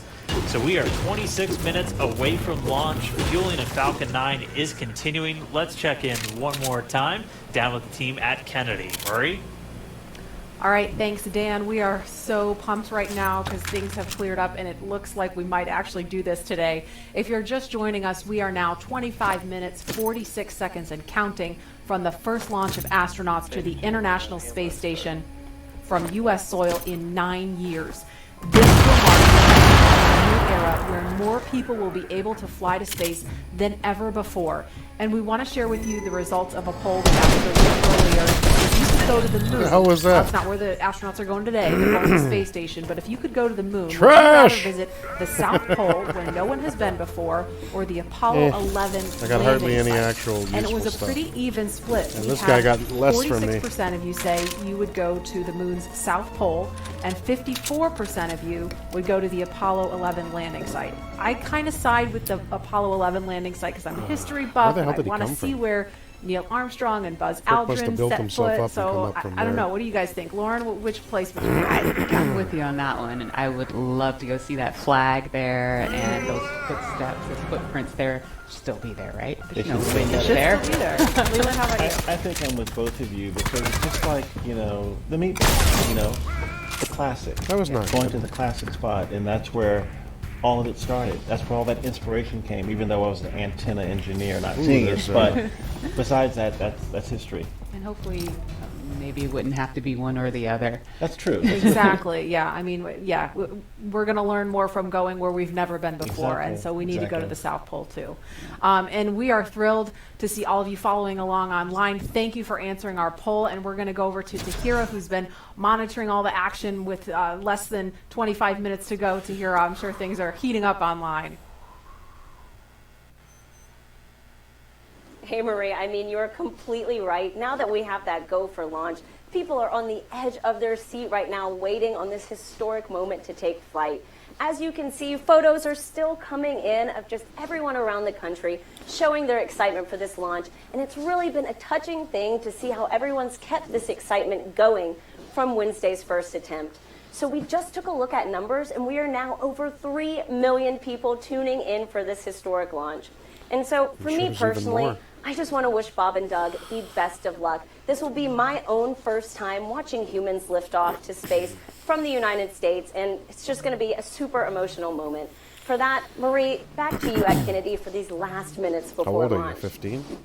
All right, thanks, Tahira. And Leland, we got 23 minutes and some change to go. What do you think Bob and Doug are feeling right now? I think, they're very calm, cool, and collected as test pilots, but I think they're thinking about what are the steps they have to take if a malfunction or something happens. So the nominal stuff is all kind of automated, but if something happens where they have to intervene with those touchscreens, that's what they're thinking. That was a mistake. And we're just inside 23 minutes now. So on Wednesday, we were 5 minutes further in the countdown when we heard that call to scrub, and the weather was still very touch and go at this point on Wednesday. But today, at least for right now, I don't want to jinx that. I'm going to even say it out loud, but it's better today. Yeah, it feels like I'm feeling it a lot more than I did. And speaking of Bob and cool and collected, having had the opportunity to be in meetings with them and to watch them train, I have to say, and to all of my friends who work with them every single day, the feedback is always just what great people they are, and just how bright and sharp they are, but just good people. And around the office, we often refer to them as the dads. The dads? Yeah, the dads. They're dads. They are dads, and we've met their families. And when you see people on that very personal level, it starts to mean so much. They are a part of our team. They're not a customer. They're our team. They're not a payload. They're our team. They're our family. And so we're just so excited to see the dads up there today. Yeah. Go dads! Yeah.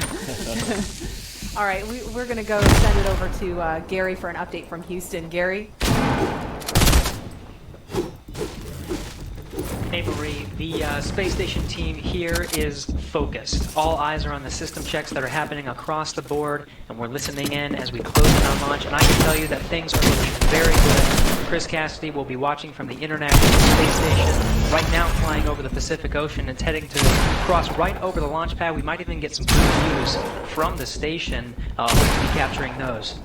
We'll have the launch view and the big screen up front, and everyone's excited to see our crew members on their way to the International Space Station. But before we get to it, I just want to pass on good luck to the entire flight operations community here in Houston. It's always exciting to be doing something wholly new and history-making with station operations, and we can't wait to see our team members, Bob and Doug, in low Earth orbit and heading to the International Space Station. That's it from us here in Mission Control Houston. I'll send it back over to the team in Hawthorne for the latest happening there. John. T-minus 20 minutes, 30 seconds. We're continuing the countdown. Everything is still looking good for launch of Falcon 9 and Dragon. 22 minutes, 45 seconds after the hour. Stage right 2 now on the RP1 right-hand mode is complete. side, you can see a large white cloud coming off of the strongback. That is normal.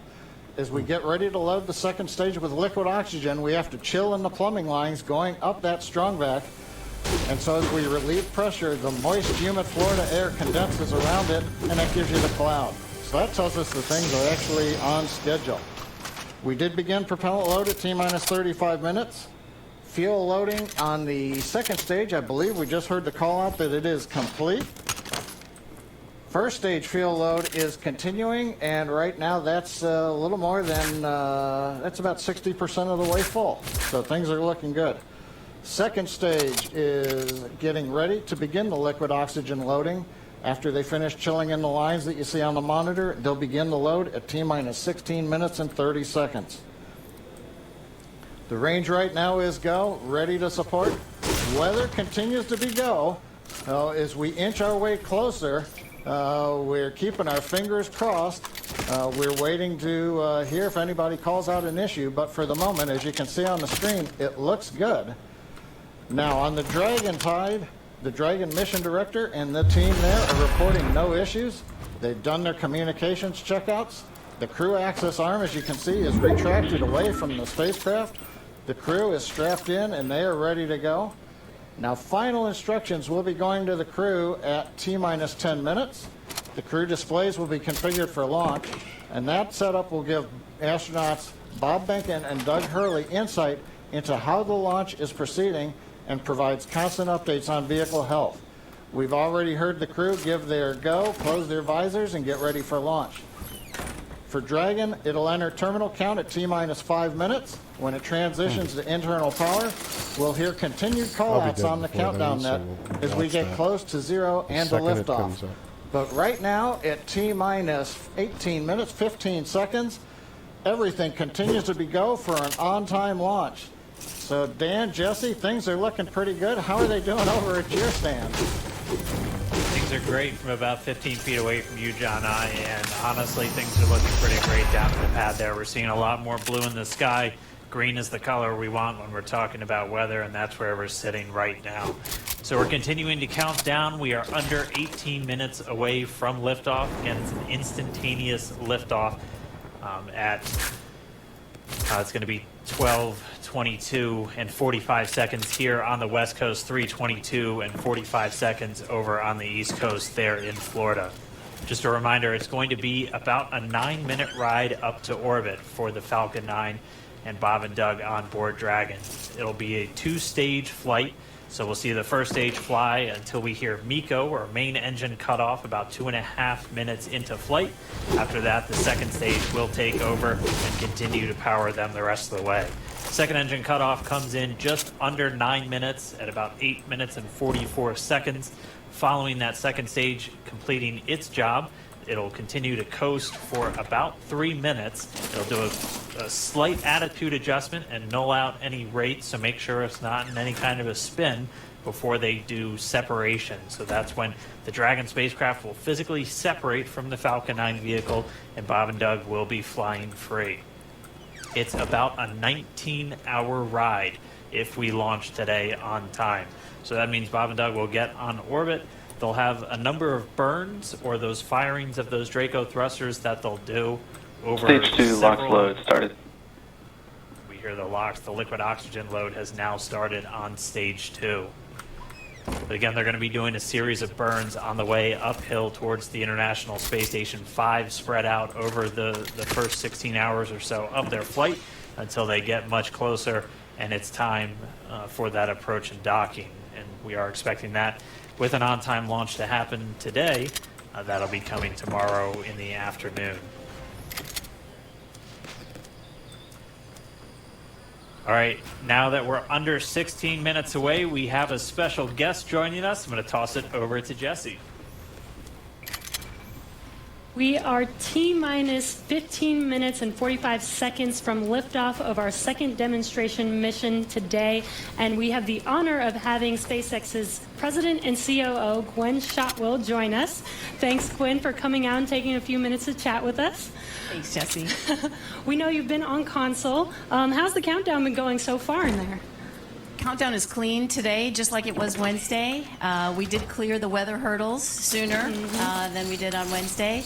And the only thing we're watching right now is downrange weather and lightning at the staging location. Of course. But we will clear that hurdle at T-minus 7 minutes. Awesome. Great. Very exciting. Now I'm going to throw it back to 2012 because you were on console for Dragon when it was first making its way to the space station. How does that experience compare to today? Stage 2 LOX is on the DPs So I was nervous on then. I stopped getting nervous for launches. Today I'm nervous again. Super nervous. Stomach and throat. Understandable. No, it's a fantastic day today. I'm really excited. The team is pulled together. It's such a professional operation. And when I say team, by the way, I mean SpaceX and NASA. These folks have been working incredibly hard and have done a fantastic job. Yes, and we are all so excited. And we know that you have to get back inside of Mission Control, but is there anything that you wanted to say before liftoff to NASA and SpaceX? Well, I want to thank NASA, of course, for their generosity and their help with getting to this place. I want to thank all the SpaceXers who have come together to make this moment in history. And I want to thank Elon for hiring me. We thank Elon for hiring you as well. Thank you so much for joining us. We'll let you get back to Mission Control. And good luck with launch today. Thanks, Jesse. And Godspeed, Bob and Doug. Well, we are so excited. We are just a few minutes away from countdown. So we are going to turn it over to Dan and John for the final minutes in terminal count. Take it away, John. T-minus 13 minutes, 30 seconds, continuing to count down. We're continuing to load fuel onto the first stage. That should finish up in just about 6 minutes. Fuel is completely loaded on the second stage. That's closed out. And we are continuing to load liquid oxygen on both the first and second stage. The liquid oxygen load beginning on the second stage just about 3.5 minutes ago. We are also loading cryogenic helium into the storage vessels on the first and second stage, getting in the last little bits of helium when we keep it cryogenic, cold and liquefied. That gets us, just like we do with liquid oxygen, the maximum amount into the storage volume so that we can get the most performance out of the vehicle. Right now we are in a fairly quiet state on the vehicle. Ground pumps continuing to put the propellant in to first and second stages. Next significant issue callouts that we're going to hear will probably be inside the T-minus 10 minutes when they talk to the crew. We'll listen for that. But at the moment, everything continuing to look good at T-minus 12 minutes and 20 seconds.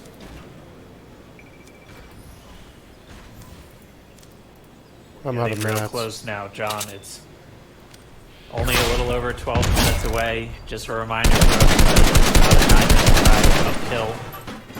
We'll have some dueling boxes going on as that first stage is going to be coming home while the second stage is carrying Bob and Doug into orbit.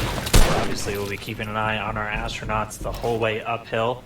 Some of the calls that you'll be hearing, as there will be what we call performance calls over the Dragon to ground the entire way uphill. And you'll just hear some of the SpaceX engineers calling out trajectories and booster performance. So we're always looking for that word nominal. I know that's one of John's favorite words. That's one of mine too. We want to hear nominal as much as possible up on the way uphill. You might also hear some number and letter combinations, and those correspond to the different abort zones that Bob and Doug are in during their flight uphill. There's 1A and 1B, which signify that they're on the first stage. Those carry them from there in the Cape all the way up to about the very top of North Carolina. And then we'll have 2A through 2E or 2 Echo, and that will be on the second stage, and that goes from North Carolina all the way up to about the tip of Newfoundland, so in the northern Atlantic. And then there is a zone of the northern Atlantic that we're going to avoid, and so you should hear the call out be something similar to forward to Shannon, and that just refers to Shannon, Ireland, which they'll be going off the coast of Ireland at the later stages of the second stage if they have to abort. So just prepping you now for some of those calls. You're hopefully going to hear that word nominal a whole lot on the way uphill. 10.5 minutes. Things are pretty quiet. As John and I said, it'll pick up right at about 10 minutes. We'll wait for the crew just to confirm that their displays are in order. The crew is already strapped in and reported that they are go for launch. And we'll continue to watch the fuel gauges tick up on the Falcon 9 vehicle until fueling cuts off at just about 2 minutes prior to launch. Dragon and SpaceX confirmed displays are configured for launch. SpaceX Dragon displays are configured for launch. Copy. Bob, Doug, on behalf of the entire SpaceX team, it's been a huge honor to help you get ready for today's historic mission. Know that we're with you. Have an amazing flight and enjoy those views of our beautiful planet.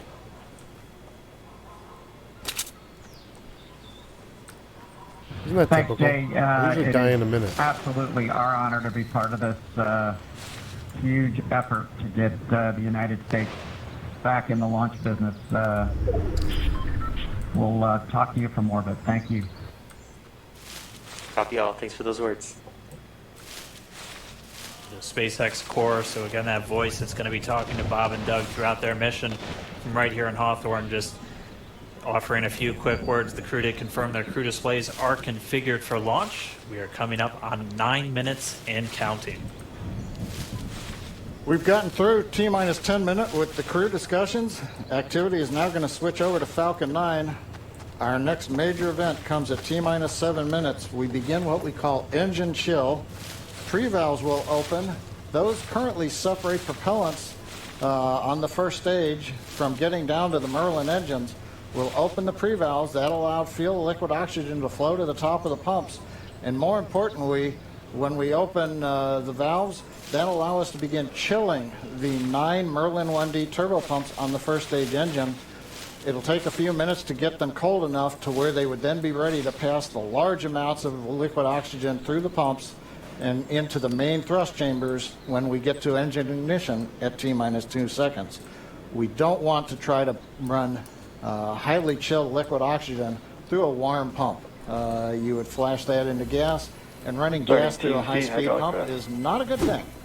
So right now, we are waiting for T-minus 7 minutes. That'll start the engine chill. Shortly after that, we will also get the fuel shutdown.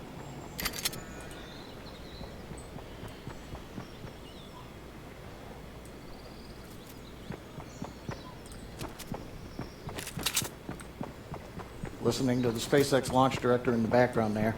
As I mentioned, at T-minus 7 minutes as we start the chill, we will also get into the final topping off of stage 1 fuel, and then the fuel load will complete.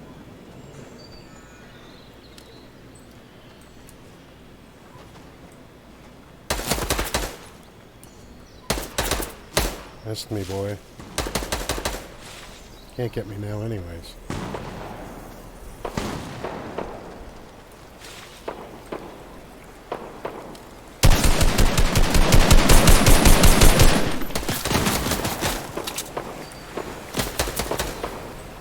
Get the frick out of there, you bugger.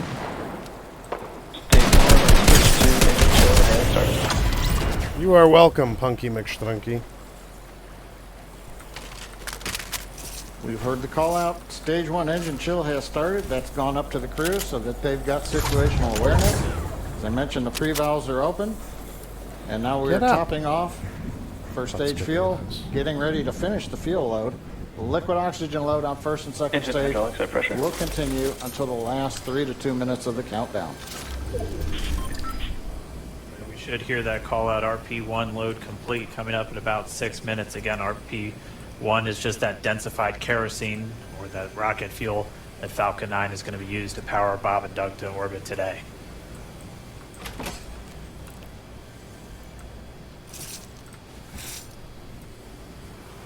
And stage 1 fuel is closed out.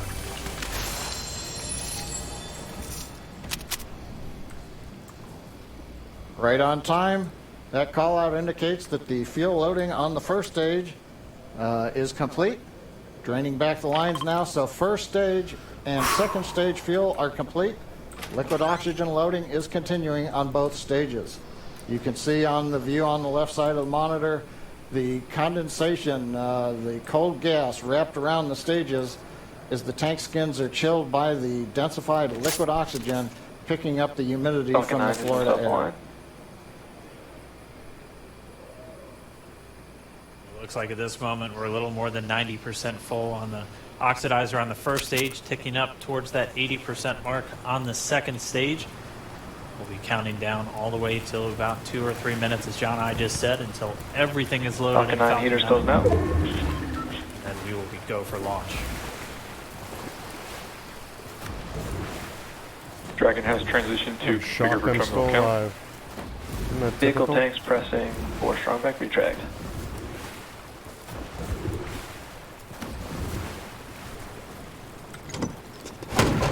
We're pressurizing the Falcon 9 tanks. We're going to open the clamp arm around the second stage and begin to retract the strongback.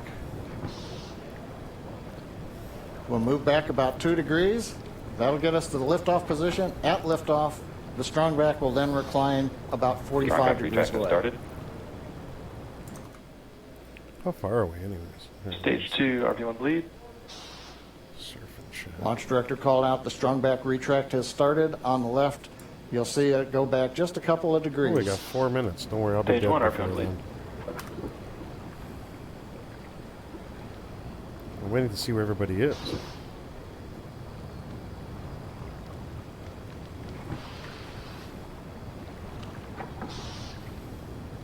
We're just 4 minutes away from liftoff. Again, at this moment, Bob and Doug are really just laser focused on those displays. They have insight directly into Dragon and the Falcon 9. They're able to see where their fuel loading is at, how everything's progressing down with the count. AFTS final setup started. Oof, my arm is killing me. 3.5 minutes from launch. And the strongback is now reclining away from the Falcon 9.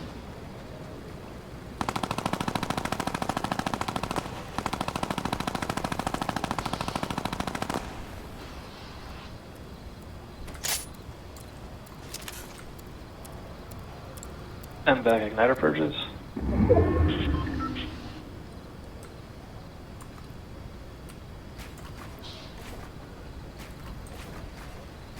I'll go bleed. Dragon has transitioned to terminal count and is on internal power. Stage 1, LOX load, close out. Okay, we're at T-minus 2 minutes, 42 seconds.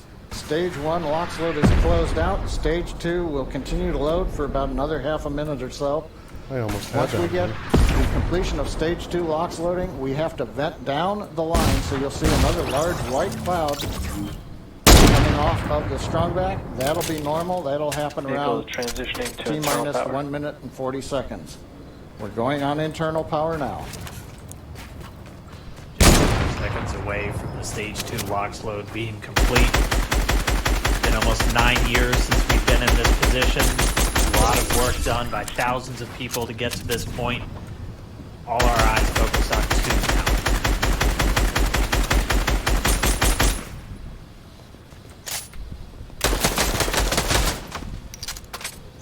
Stage 2 LOX load is closed out.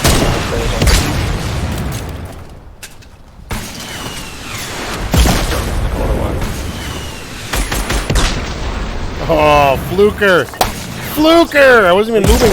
I wasn't even that far over. All oxidizer on Falcon 9. 1 minute 34 Okay, seconds you enjoy to go that. till launch. Second place. That was actually a Ground gas good game. closeout is starting. Okay, back to lobby. Unimportant stuff. Let us transition to what is important. 1 minute and 20 seconds to go to the launch. Let me turn off the transition view because I'm sticking with this and I'd like to see it in full screen. Can I? No, of course not. What a bit of a pain this is. Oh wait, if I get rid of that. Falcon 9 is in startup. Dragon is in countdown. Yeah, FTS is armed for launch. Under a minute now, the FTS, the flight termination system, has been armed. Dragon, SpaceX, go for launch. Yeah, baby. You are go. SpaceX Dragon, we're go for launch. Let's light this candle.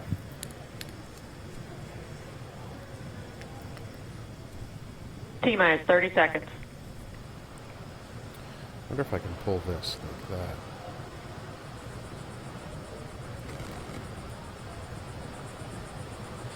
Oh, that worked. Stage 1 tanks pressing for flight. T-minus 15 seconds. 10, 9, 8, 7, 6, 5, 4, 3, 2, 1, 0. Ignition. Zippo! Woo! Falcon 9 and Crew Dragon. Go NASA. Go SpaceX. Oh, yeah, baby. The Mackenzie brothers up in space. This is going to be awesome. And so rises a new era of American spaceflight, Stage 1 and with propulsion it is the nominal. ambitions of a new generation continuing the dream. 20 seconds into flight, Stage 1 propulsion is nominal. Beauty. That is nice. Stream's but it's nice. Plus 30 seconds into this historic mission. Flying crew on board Dragon and Falcon 9, and look at them go. Falcon power telemetry 40 nominal. seconds. That's awesome. M1D throttle down. We're throttling And down. 1D to get ready throttle for the down, period of baby. maximum dynamic pressure. We're in the throttle bucket. Reports say all systems are go. Vehicle is supersonic. We've exceeded Mach 1 on the Falcon 9. M1D throttle up. I hope they kick to We're like throttling back up to full power as we're through close to Max images 2. up top. Copy 1 Bravo. And We heard that one Bravo call out. That's just the second abort zone that they're in. They'll continue to be on this until the first stage has done its job and they switch over to the second. At this point, Bob and Doug pulling about 2.3 Gs, 2.3 times the Earth's gravity, already moving at over 1,500 miles per hour. We've heard the call out for MVAC engine chill. That's getting the MVAC engine ready to light. That'll come at about 2:44 into flight. Right now, everything continuing to look good. Next major event coming up is going to be the triple. We'll have main engine cutoff of the 9 first stage engines, stage separation. That's awesome. And then ignition of the second stage engine to continue to carry astronauts into orbit. Coming up in about 20 seconds. M1D throttle down.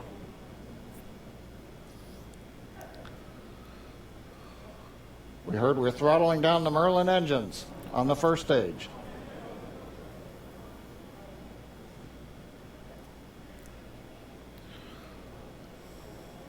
And we have Miko. Miko. 2 Alpha. Falcon stage separation confirmed. Oh, nice. Copy 2 Alpha. MVAC ignition.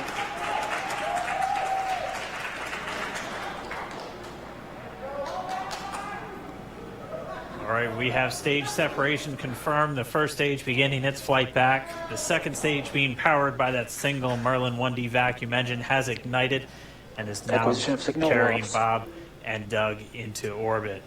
So they're going to continue under the power of this second Stage 2 propulsion is nominal.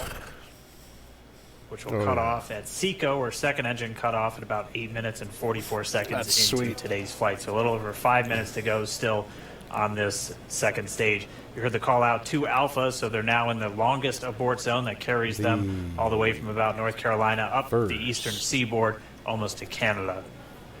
Things looking good, though. Getting good call outs, nominal propulsion on that second stage. Actual passengers. Bob and Doug continuing to make their way 10 into years, orbit. they said? That's it? I think it was 20, no? It's got to be at least 20 years.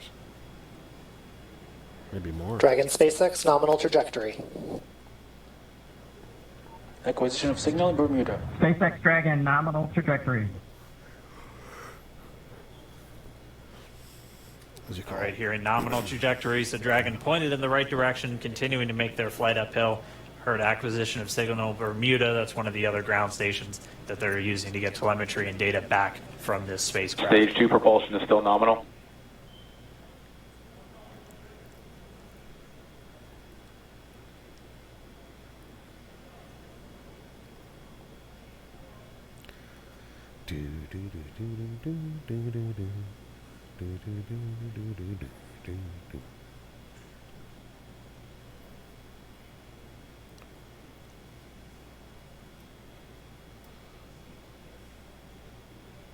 A little over 4 minutes, 40 seconds into the flight.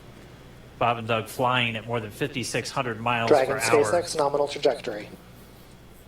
Already almost 200 miles downrange from the Kennedy Space Center. Nominal trajectory continuing. Nominal, baby, nominal.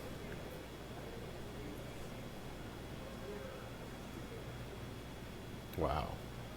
Okay, so those guys are up there. These are the rockets coming back down, I assume, in the second image, video. And while they continue uphill, looks like we are getting a view of the first stage as well. Yep, on your right screen, you can see that first stage with the grid fins deployed. It's making its way back to attempt to land on our drone ship, Of Course, I Still Love You today. And we're just about a couple minutes away from the entry burn, and that's where 3 of the 9 Merlin engines do ignite to help slow the vehicle down as it re-enters back into the Earth's atmosphere. And then after the entry burn will be the landing burn, which is just a single engine Dragon burn. SpaceX nominal trajectory. And you heard Nominal starting chill for entry burn. There's that call out. They are still on a nominal trajectory on Dragon, still on second stage, and that's that MVAC engine on second stage on your left screen.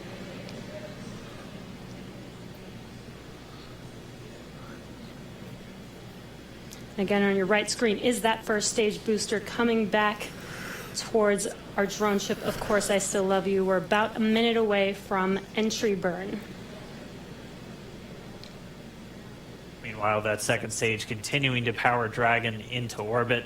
Again, if you're keeping an eye on that timer, that's going to continue to burn until 8 minutes and 44 seconds into flight. So a little over 2 minutes from now, we'll hear the call out SECO. It'll then be a little Stage 2 propulsion is still good. A little over 3 minutes until Dragon physically separates from the second stage of the Falcon 9 after the upper Dragon stage gets a SpaceX chance. nominal trajectory.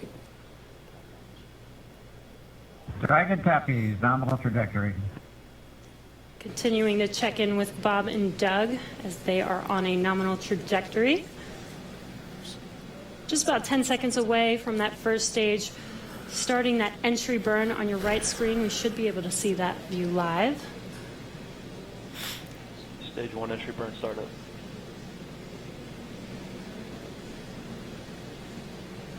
And there is that entry burn Acquisition beginning. signal in your hands. This burn lasts about 36 seconds long. Stage 2 FTS is saved.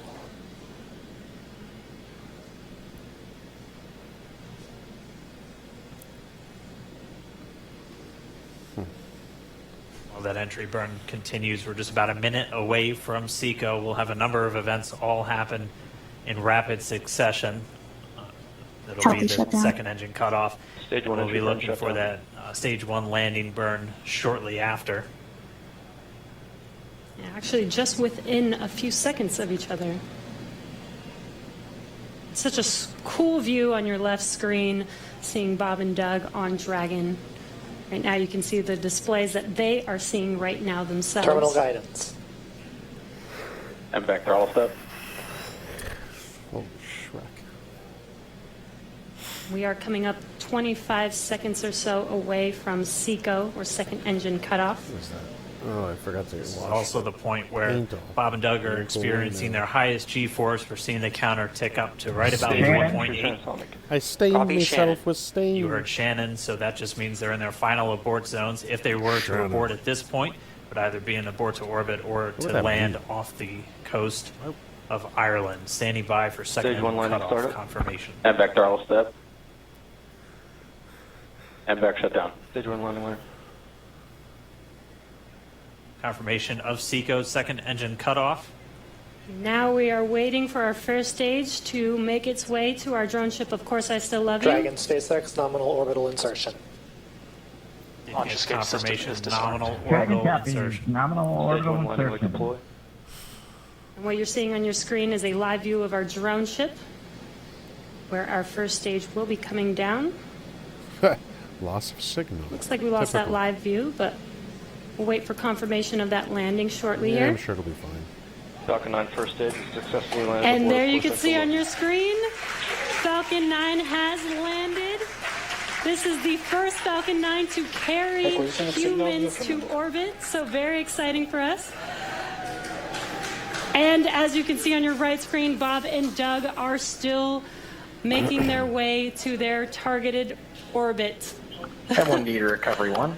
So exciting today. It doesn't stop. It does not stop.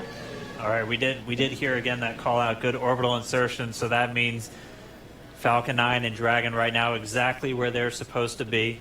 M1D to FRC on recovery 1. And it's right at about 12 This minutes is FRC. when Can you Dragon will switch over to separate. ECF9? Looks like we saw a 0G indicator floating around there. I know Bob and Doug owe us a little bit about what exactly that is that they brought up with them.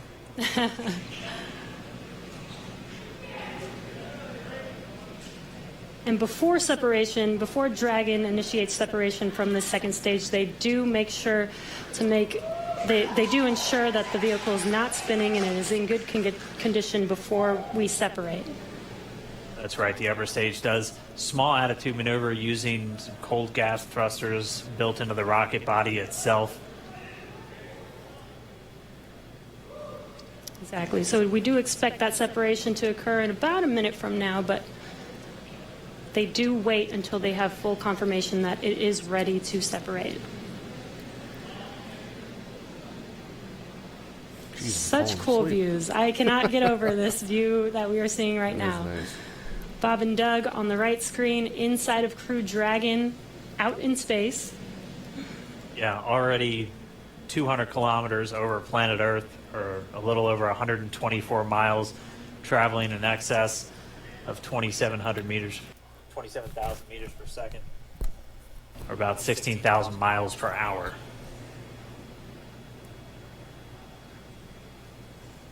Again, we're just standing by. That separation event should be coming up shortly. Then they'll begin a series of checks on the Draco thrusters that are going to be used to maneuver and then power Dragon on its flight to the International Space Station. Standing by for separation. Expected loss of signal, walls. It sounds like we had an expected LOS loss of signal with one of the ground stations. Waiting for confirmation now of that. Dragon separation confirmed. Dragon separation confirmed. There is a great view right in front of you of Dragon separating. Separation confirmed. And there's that call out. Dragon is now officially making its way to the International Space Station today. Dragon SpaceX, with that separation call, we have a few words for you from our Falcon 9 team. Standing by. Dragon, Chief Engineer on Dragon to Ground. Bob Doug, on behalf of the entire launch team, thanks for flying with Falcon 9 today. We hope you enjoyed the ride and wish you a great mission. Thanks, Paula. Congratulations to you and the F9 team for the first human ride for Falcon 9. And it was incredible. Appreciate all the hard work, and thanks for the great ride to space. Copy all. Paula and Mike, proud of you guys and the rest of the team. Thank you so much for what you've done for us today, putting America back into low Earth orbit from the Florida coast. Copy all. Good luck. Godspeed.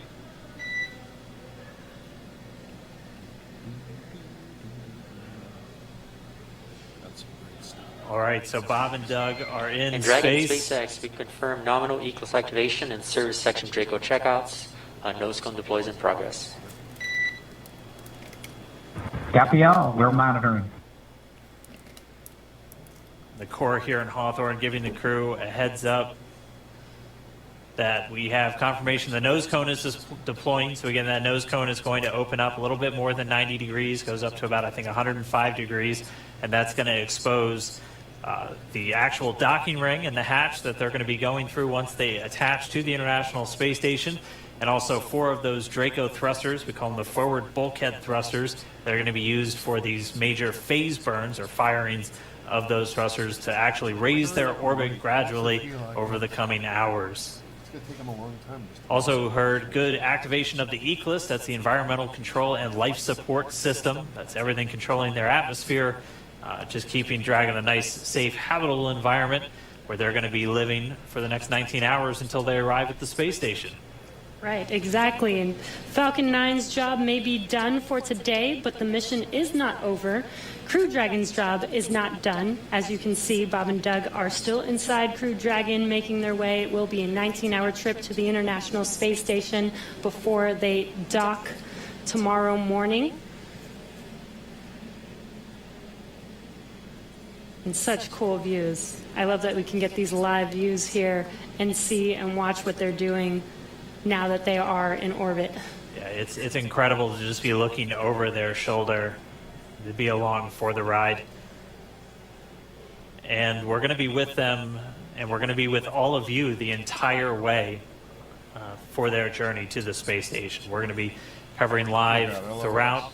Bob and Doug will obviously have a sleep period where they'll get about 8 hours of sleep a little bit later today before they wake up for all of their final approach. One of the major things we are looking forward to in the next couple of hours is going to be their first turn at the controls. So they're actually going to be using those touchscreen displays to take control and manually pilot Dragon.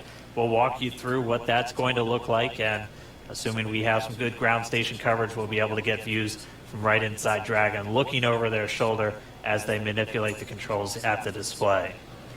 But I mean, we had a smooth ride uphill, both stages of the Falcon 9 doing their job, placing Bob and Doug in orbit.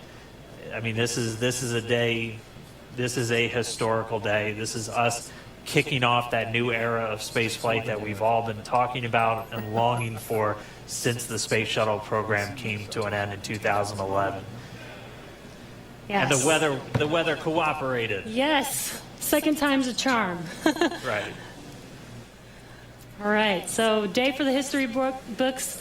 As you can see, we have lost some live signal there, but the mission still continues, and we're going to send it over to KSC to continue broadcasting live with you. Loss of signal, Newfoundland. Yeah, Jesse and Dan, we are just in awe over here. When I woke up this morning and looked at the weather forecast, I was like, man, we're going to be back here on Sunday, but we did it. And the room cleared out. Everybody was outside watching, and inside the lights were shaking, the cameras were shaking. Lauren came back in with tears in her eyes. This is really amazing. I can't believe it. I saw it with my own eyes. This is, I'm a little bit speechless. Just so grateful that we got them up there, and there's a lot more to go. But I'm so happy they're safe right now. I'm just so happy. Yeah. Leland, you were talking about it. It's amazing what we can do when we work together. Yes, American astronauts on an American rocket from American soil, showing you what Americans can do when we come together as a team and blast Doug and Bob off to the cosmos. This is what it's all about, and their families and everyone is working together to take them up to space safely. So I don't know what to say. That rocket fuel is still in my veins, and I want to go get on the rocket. I know. Well, it's too late now. Maybe the next one. I know. But we want to go over to Daryl at OSD2. He's there with the administrator, who hopefully has more words than we do, because we're still kind of speechless. Daryl. Incredible here, Marie, at the Operations Support Building, where a chorus of applause has been happening from the beginning of launch and throughout the various stages. Some very special guests were here to watch it. That includes President Donald Trump, Vice President Mike Pence, and NASA Administrator Jim Bridenstine, who joins me now. And you were with the President and the Vice President. America's back, launching human astronauts again. Tell me how you feel about that, and tell me about the President watching launch and what happened there. So this has been a long time coming. It's been 9 years since we've launched American astronauts on American rockets from American soil, and now it's done. We have done it.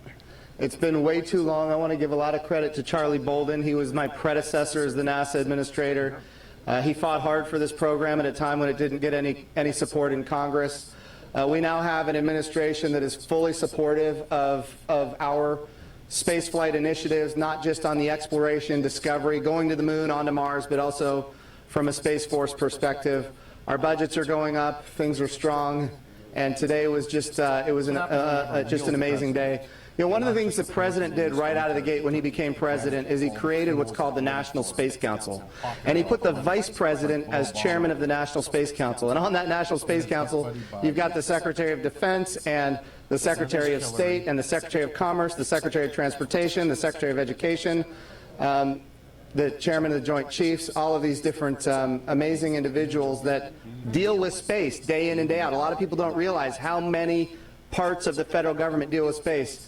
And the Vice President invited those members of the National Space Council here as well. So we just had, and then we had members of Congress, bipartisan members of Congress, Republicans and Democrats, who have been involved in supporting this program, you know, for a long time now. So I'll just tell you, I'm breathing a sigh of relief. But I will also tell you, I am not going to celebrate until Bob and Doug are home safely. Tomorrow they're going to dock to the International Space Station. Tonight I'm heading to Houston to be at the Johnson Space Center when that happens. So it's a bit of a relief. The nose cone is now open. It's now deployed, which means that you know, now we're going to go into some burns. We're going to have some phasing burns. We're going to have some you know, boosting burns, and we're going to get as much as we can in alignment with the International Space Station as early as possible here. But also, I know it's hard, but you know, the big thing that we need to do now is we got to get Bob and Doug, who have now gone through this exercise twice. They need to get some rest. But I can guarantee you there will be no rest for a good amount of time while they're up there in orbit. And they are certainly on their way, and a lot of people joining us for this entire celebration and watching it. We just heard 10 million people watching live as this launch happened, and President Donald Trump becoming the third sitting president to watch a launch live from the Kennedy Space Center. The first. To be clear, I think he's the only sitting president to watch American astronauts launch on a brand new rocket that has never launched before, and that's a big risk. You know, he also said we're going to go to the moon by 2024. That means he's putting himself at risk to say, look, I'm going to be accountable, potentially, I'm going to be accountable to the initiatives that I put forward. And I think we have not had that kind of leadership for space in a very, very long time. And we're so grateful for it. What was it like watching the launch with the president? How did he react? Oh, I'll tell you, it's obviously something that is near and dear to him. He said it a year and a half ago. He put it in the State of the Union speech. He said, we're going to launch American astronauts on American rockets from American soil. And of course, I was like, in my head, I'm thinking we better get after this. Of course, we've worked overtime to make it happen. We might be a little behind schedule, but we got it done, and we got it done safely. We're knocking on wood, but so far so good. It's looking good. You personally, Jim, as that rocket was lifting off, and you felt that rumble. Yeah. What'd you feel? What'd you experience? Well, I was praying. I'm not going to lie to you. I was praying. I was praying for Bob and Doug. I was praying for their families. I was praying for their safe return, even though they're just going. But man, I'll tell you, it was. I've heard that rumble before, but it's a whole different feeling when you've got your own team on that rocket, and they are our team. They are America's team. This is Launch America. This is everything that America has to offer in its purest form. And times are tough right now. There is no doubt. We've got the coronavirus pandemic. We have other challenges as a country.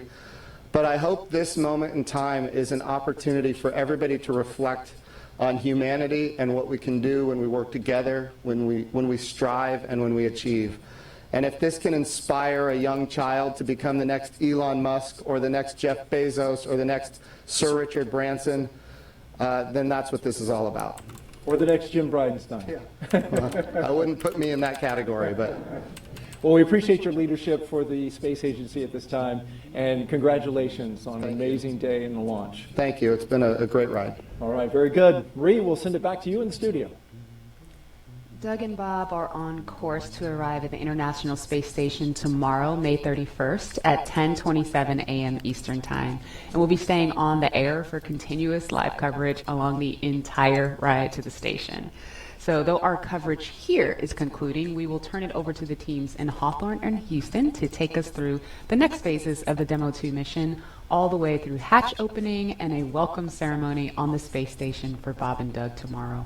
That's right. And as you follow along, we invite you to tune into a post-launch news conference that's happening here at 6:30 this evening Eastern Time on NASA TV. We'll have NASA and SpaceX leaders here to take questions live on this unprecedented achievement in human spaceflight. And in addition to NASA TV, you can follow along always on Twitter at NASA and NASA.gov for mission updates as it progresses.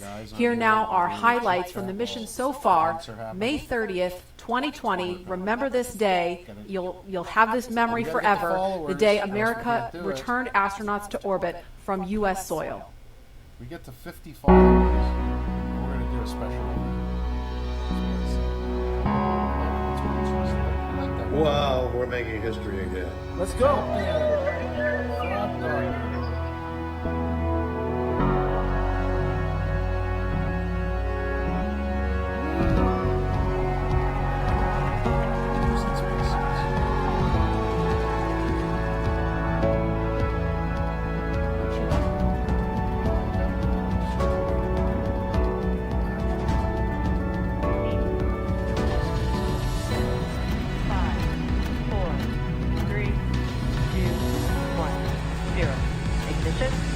Liftoff of the Falcon 9 and Crew Dragon. Go NASA, go SpaceX, Godspeed, Bob and Doug.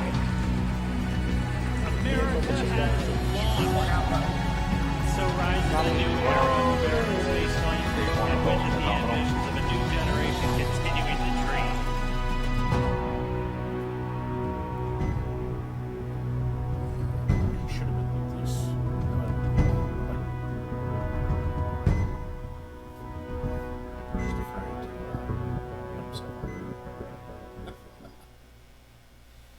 was great. Launch America, NASA did it. I'm very happy. Even if you can't stand me, just give me a follow. It helps. And I got some plans for this channel. Don't you worry. There's a couple things I'm working on. And aside from that, watch me yell and scream like a nut every time I get my ass whooped at Fortnite, CSGO, that disaster called Valorant.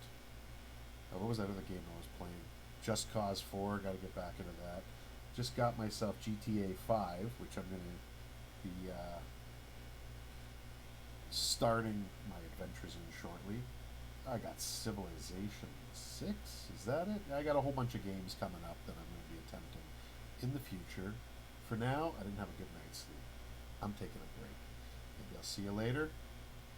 Give me a follow. Doesn't cost you anything. I got to get to that 50, and we're going to do some cool stuff. Thanks, everyone.